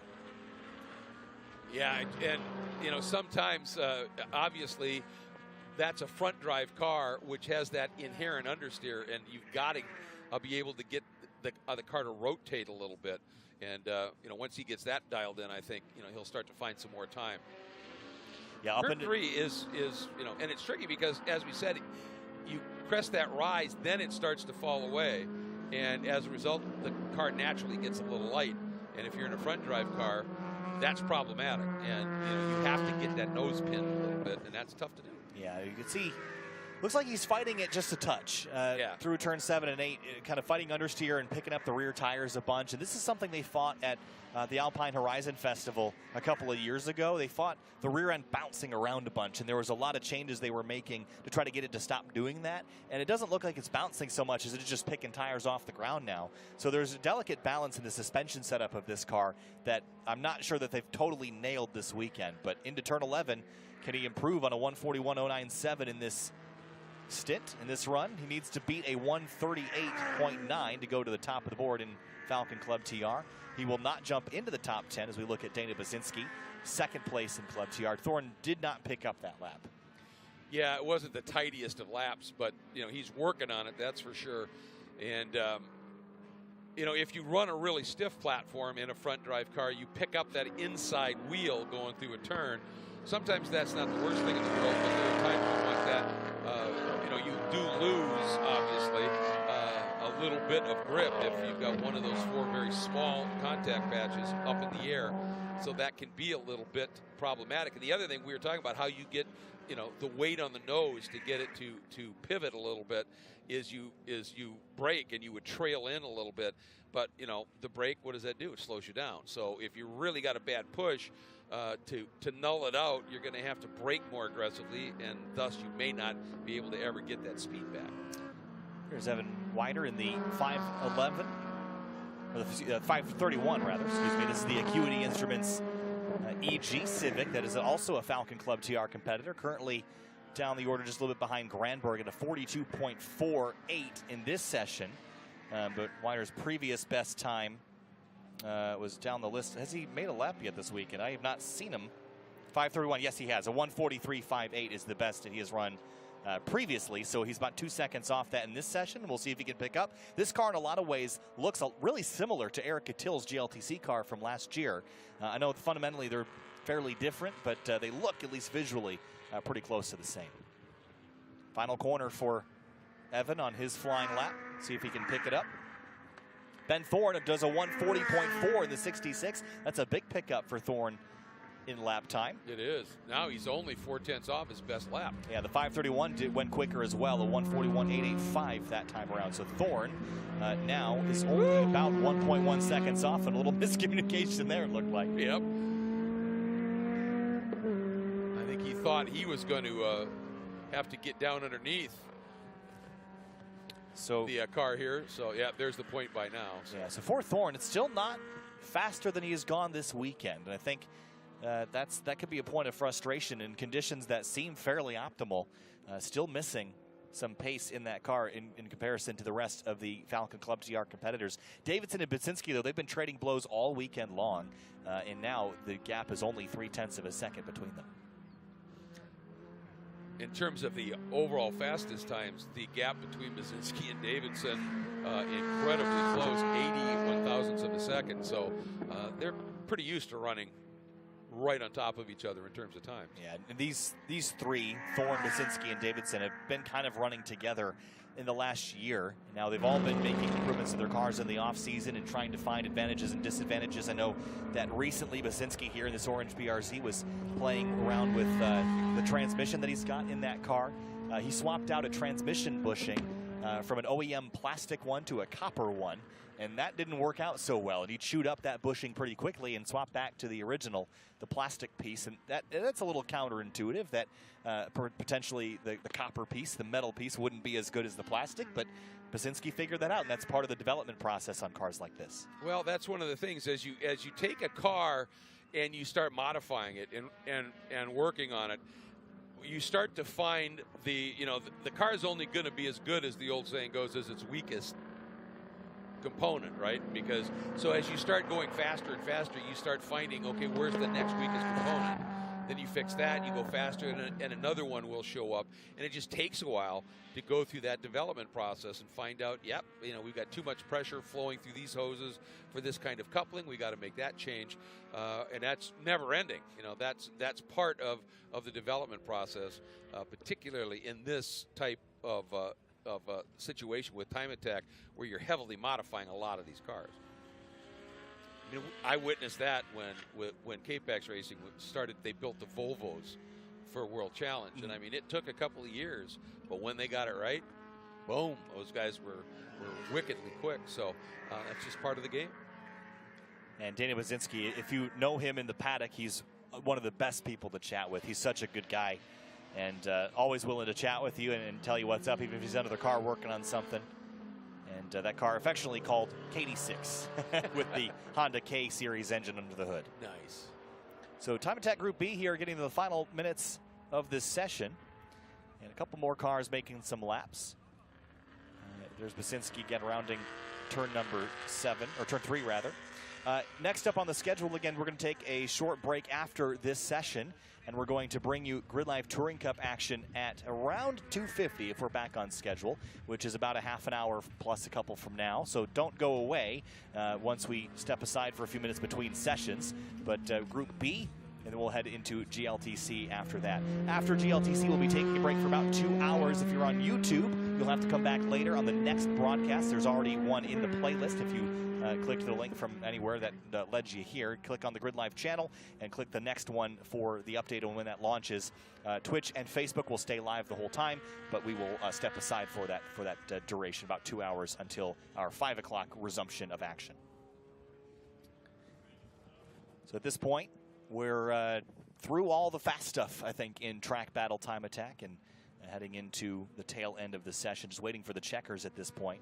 But what we've learned is that I'm not really sure what we learned with in terms of the conditions kind of changing a little bit, the little bit of rain that started to happen at the end of Group A, leading into Group B. It seemed like some people were setting records and some were far off, and I'm not really sure why or how. Yeah, it's interesting, isn't it? Some, you would think perhaps that, that the people that made big gains in this session when the track wasn't maybe at its absolute best were ones that had been struggling previously and got something sorted out on the car, and thus they found a little bit more speed even in the sketchy conditions. But it certainly appears now like the rain has stopped, and it, again, if it wasn't heavy enough to really saturate the track in any way, that'll evaporate off, but it'll cool the track a little bit too. So you would think that the times right now, there's really good potential for some speed. What I haven't seen an indication of is what the wind's like out there right now, because that can affect these cars. It can, especially the lighter cars. But track battle time attack complete. Groups A and B are set for the early afternoon. We'll be back with more after our GLTC race up in about a half an hour. We'll be back in a little bit for GridLife Touring Cup race number 3.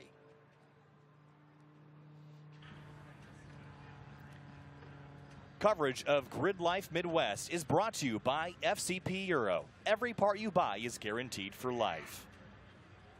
And by the Falcon Azenas RT660 is the official tire of Club TR.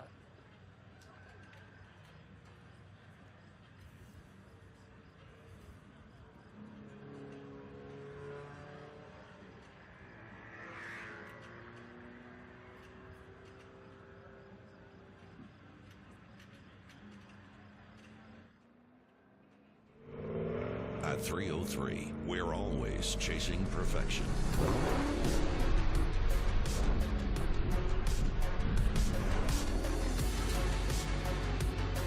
Protect your ride with graphene nanospray coating.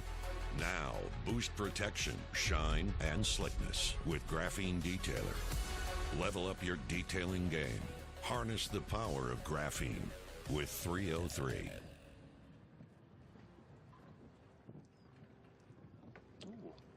Call Logano. Hey, Joey, you can save money if you fill up at Shell if you use Advanced Auto Parts Speed Perks. Dude, I'm way ahead of you. You saved at the pump? Yeah, I saved at the pump. The pump? The pump. He saved at the pump! Woo! Now you can save at the pump when you shop at Advanced Auto Parts. Learn more at advancedautoparts.com/gas rewards. Now, it's my turn.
The more power you have,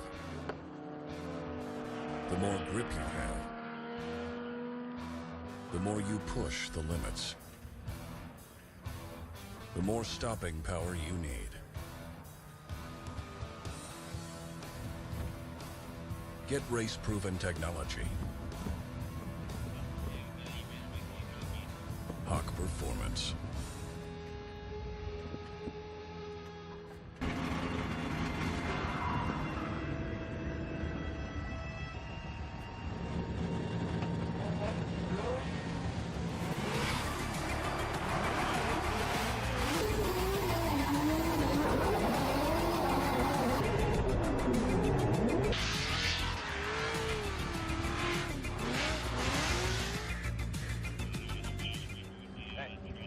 Still on this weekend for a little desperate news. What about you, Jim? No, my sister's getting the wedding. She's getting married, so. When adventure calls, make sure you're ready to answer. Stable 360 ethanol treatment is specifically formulated for year-round use, so your engines will be ready when you are. Ready, willing, stable. We've been powering the American road since before it was paved. Our first breakthrough in motor oil was introducing it. And we've been reinventing it ever since. From the world's first high-mileage oil to the world's first synthetic blend. There are those who change with the times, and those who drive them. Valvoline, the original motor oil.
And we're racing. The high counter pushes Jensen along the exit of turn number 4. This went, oh, big slide! Time to go racing at Gridlife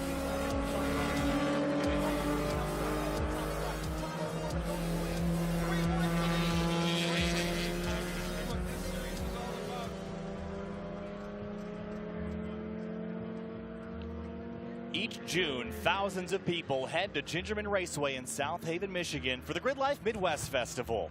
In the past couple of years, we've shifted it to September during the global pandemic, but it's time to shift it back to its traditional June date and bring back where speed meets sound. Hi, everybody. Kyle Heyer, joined by Greg Kramer. Upcoming GRIDLIFE Touring Cup race number 3, Greg. This is our 4th season of GRIDLIFE Touring Cup action. A couple years ago, 2019, it was my first ever GRIDLIFE event, and it was the 2nd ever GLTC race. In 2019, that was the only time I've ever called a June festival race here.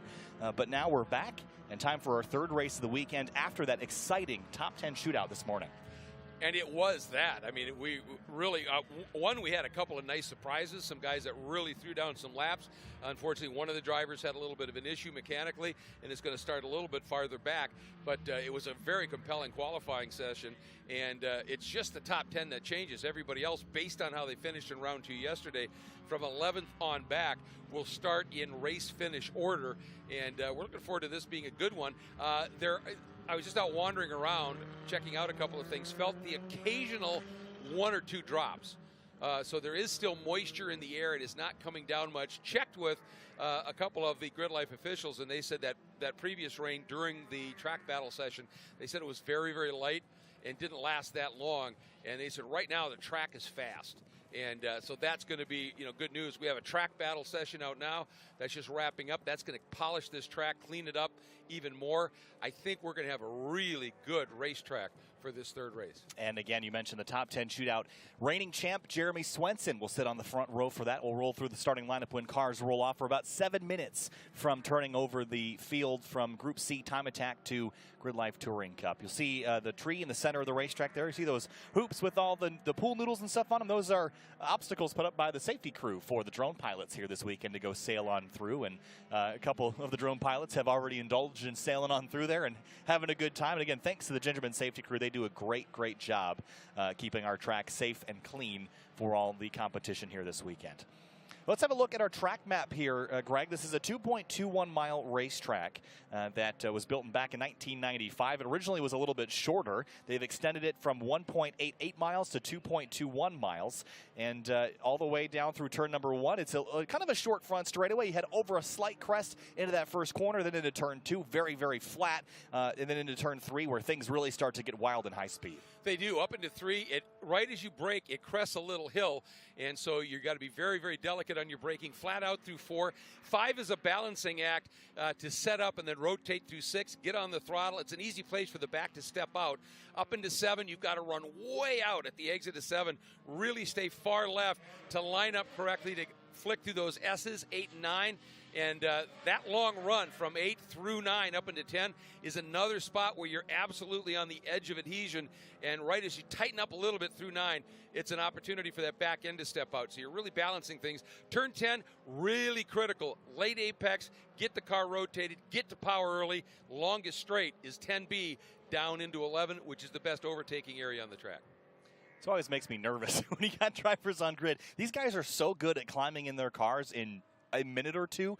You'll see Tom especially roaming around, 30 seconds before he's supposed to be in the car. These guys just like to walk around and high five and talk about the upcoming race before they climb in. Andrew Raines putting the helmet on top of the car. That car is prepped and ready. All the way at the back of the field, though, and we'll try to get a shot of it when we roll off the grid. All the way at the tail of the field, there's Jeremy Swenson, our pole sitter, dropping into line. It will be the number 18 of Colton Wade. Has a brand new livery on the car here this weekend. It's gold and white and red, has a very classic looking kind of spoof livery on it, and it is a very striking car. So that car will be all the way about 50th place. We'll have to get a look at it before we go racing and go green here this afternoon. Let's tease you with, when you see that car, if you know your open wheel IndyCar racing history, think Danny Sullivan. That's all we'll say. It's pretty cool. The other car that we're going to be keeping a serious eye on that'll start at the back is Brian Heitkotter. Big issues yesterday. Did a complete swap yesterday evening. They were up on the dyno this morning, and he said, yeah, everything looks good. If it dynos well, we're going to be ready to go, and he'll be a mover for sure. Yeah, I talked to him a little bit last night. He said there was some kind of bearing or something in the transmission that they couldn't quite figure out why it became a problem all of a sudden, because that car has been just dead reliable since they introduced it a couple of years ago, and only recently as it had started this week had issues. So not exactly sure what the gremlins are under the hood of that Nissan 370Z, but that team has done the work to get it prepped for this third race. Hopefully they'll get some track time. There is Eric Jensen slotting into line, as well as Matan Rosenberg, who will roll off in 7th. Again, a phenomenal run in the GLTC Top 10 shootout earlier today. That's that red Miata backing in right now with the Hawk logos on the rear end. 18 years old and continues to impress us, not only with his maturity, but also with his pace. Yeah, exactly. And they've worked hard at building the reliability into this car. And he and his crew of friends and family have done a superb job of that. And of everybody in that top 10 shootout, Kyle, of the few that were really hustling the car, throwing it around a little bit, Matan was the one who made it pay off. The others actually either had an issue or just overstepped it on occasion. Matan was right on the edge, and I thought that was one of the best qualifying runs I have seen him put in. Really, really good. In his first top 10 shootout, he showed he belongs. Yeah, he put in the effort for sure, and it paid off for him. In the short term, we'll see if he can capitalize on it for a race. At the bottom of the screen, you'll see that silver number 767. That's the Red Eye Racing BMW M3 of Wesley Case. So Wes is lined up a little bit outside the top 10, and he's had a pretty decent weekend as well. On the far left, Patrick Reyes in the stickered up livery. This is a brand new livery for Patrick here this weekend, and again, celebrating Pride Month. Patrick's got some very bright colors on that car. Art from Takashi Murakami on that car, that number 68. Well, hopefully we'll see him have a solid event. There is Louis Chatroop slotting into line. Talked with Ryan Upham last night. He said he was having some issues getting the car into gear, and I was watching them try to move the shift around. It was just off by about 1/8 of an inch. Couldn't quite slot everything in how they needed. They've adjusted that, and hopefully they'll be all set for today. And there's a couple of guys doing a little bench racing down there. Tom O'Gorman, I think that's Robert Thorne. Robert Thorne, Andy Smedgard just off screen to the right, and Solomon's on the left there. All right, now I'm just upset with Robert Thorne, because it was quite a few years ago when I announced him in World Challenge. I look a lot worse. He looks exactly the same. That's not right. Gave him a fist bump a couple minutes ago. He's hyped and ready. He'll be starting right behind Swenson. Remember their run into turn 1. They had a little bit of a tiny baby touch, but they were all happy and shaking hands and high-fiving after that one. And look at Andy Smedgard, all those winner stickers on the A-pillar. Yeah. Every time you win a race, you get one of those stickers. Now, he has some from 2021 as well. And I designed those. I was supposed to put a 22 on them so you could just specify what year. But Andy's just going to sticker the whole car up with them, I think, at some point. And that's what it looks like right now. Belting in, though. Well, he's on his way to that, isn't he? Yeah, he certainly is. I mean, yesterday he got his 5th win of just this year alone. Yeah, he's certainly in a great position to add more. So GLTC Race 3 about to kick off here, Greg. Again, 12 to 15-minute events, very short races. We haven't gone our full 15 minutes yet this weekend, once because we had to do a couple cleanups. Yep. The other, we just ran a little short. That left both times our winner kind of far out in front of the field. The great battles were in the mid-pack. There always is good mid-pack battles. I think for Race 3, our good battle is going to shift forward into the front 5, though. I think so. And in this race, the mission that if Robert Thorne wants to win this, he has got to get around Swenson right at the start. He has got to get in front and control things until Swenson uses up those tires a little bit with that heavier Corvette so that Thorne can then maintain that. I think that's going to be important. I don't think Thorne's can't do it if he doesn't get that achieved, but if he does it, it will make life a lot easier for him, to be sure. The other story is Paul Curley, who's been very quick in the previous 2 races, fighting fourths, really in the hunt, and we expected him to be easily in the top 5 in that top 10 shootout. And during his fast lap, that blue Corvette suddenly had an issue coming out of 3 through 4 and 5. We thought it was water that was coming out from behind that right front tire. Turns out it had thrown a belt earlier in the lap, and we were seeing the shredded remains of the belt that came out, and he just pulled it over and said, you know, I'm not going to finish this lap. I'll blow the engine up. So it's all fixed. He's ready to go.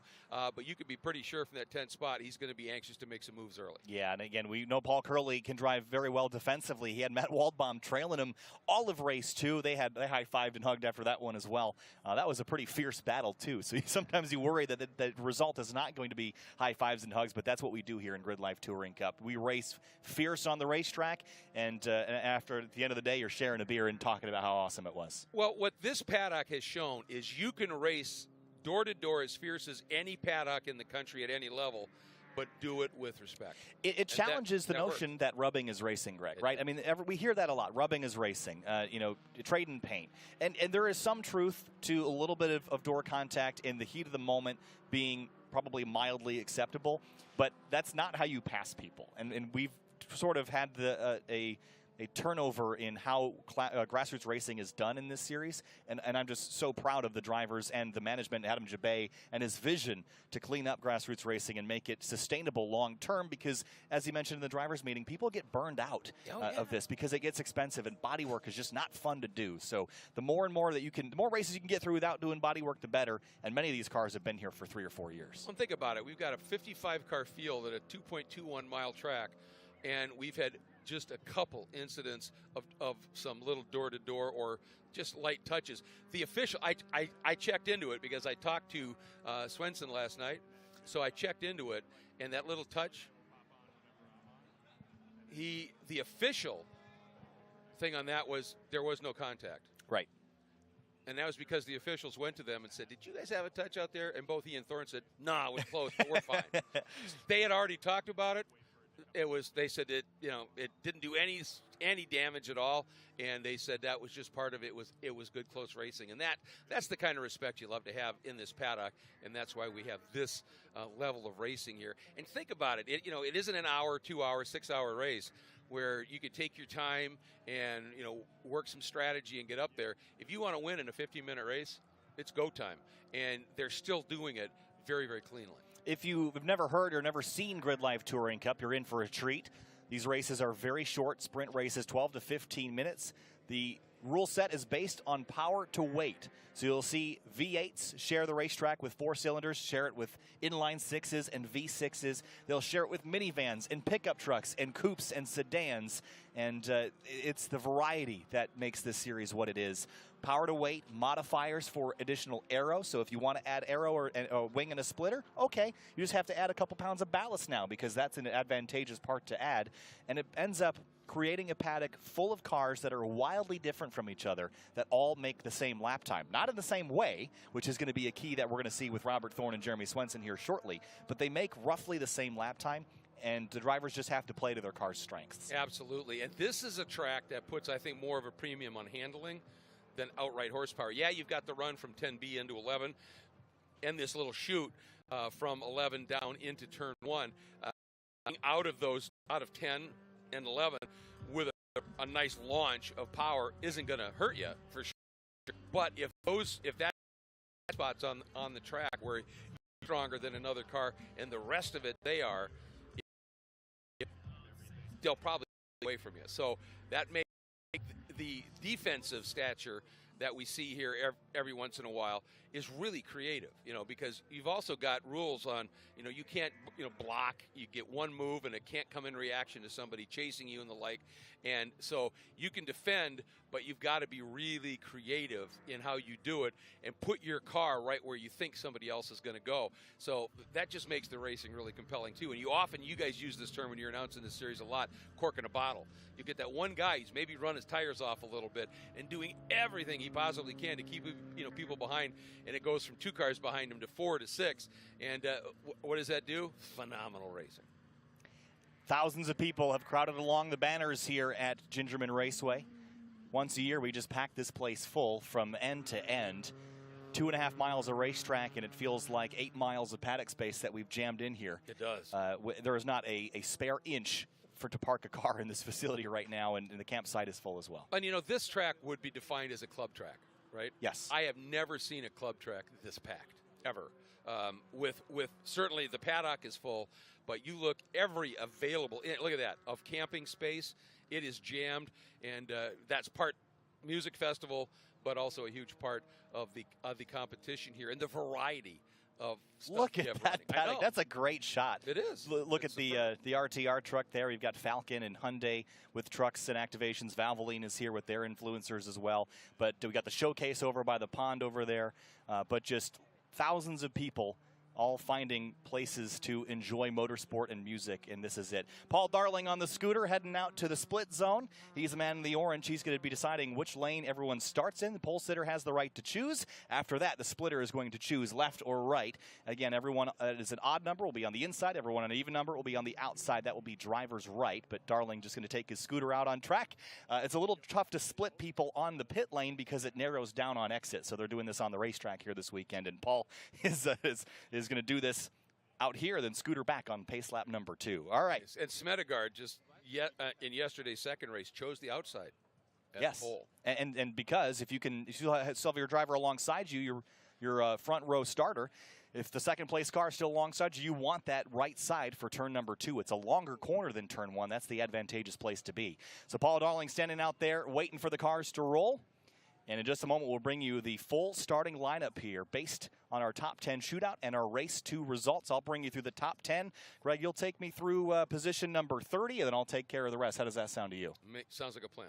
So Paul Darling waiting there. He's got his radio and his GRIDLIFE overalls. And one last thing just to mention about when Smedegard chose that outside, the guy he was going to be starting next to him was his teammate, Tom O'Gorman. And as they came to the green, O'Gorman was lagging intentionally because they're teammates, they're friends, and Tomo had no intention of trying to pass Andy into one. He just tucked in. We're not going to see that same scenario here with Swenson and Thorne, believe me. Well, Paul looking around, checking out the sights and sounds of GRIDLIFE Midwest. And here he sits waiting for the field to roll off. And I hear clutches slipping and cars rolling here, Greg. So awesome.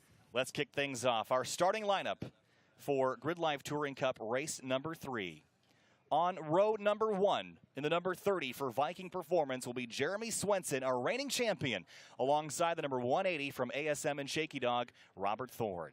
In row number 2, it's going to be Andy Smedegard in the number 212 from ASM, starting alongside the number 44 AKG Motorsport BMW of Kerry James. Row number 3 is going to be Ronnie Solomon in the 777 and the number 90 from ASM of Matt Waldbaum. 2 ASM cars on that third row. Row 4, youngster Matan Rosenberg in the 484 and Eric Jensen with the G-Speed LS Swap FRS in the 184 in 8th. In row number 5, Eric Meadows in the number 3, and Paul Curley, after that issue he had in the top 10 shootout, he rolls off 10th in the number 45. And in row 6, it'll be Zach Lavoie in the number 42 ASM S2000 will start 11th, starting 12th. The 47 of Jeff Preston in row 7, starting 13th, will be the number 13, Ryan Upham. Starting 14th will be the 469 of Ryan Christoph. In row 8, starting 15th, the 99 of Andrew Rains. Starting 16th, the 26 of Louis Chatroop. In row 9, starting 17th, the 767 of Wes Case. Starting in the 18th spot will be the 23 of Jake Jorenstad. In row 10, it'll be the number 1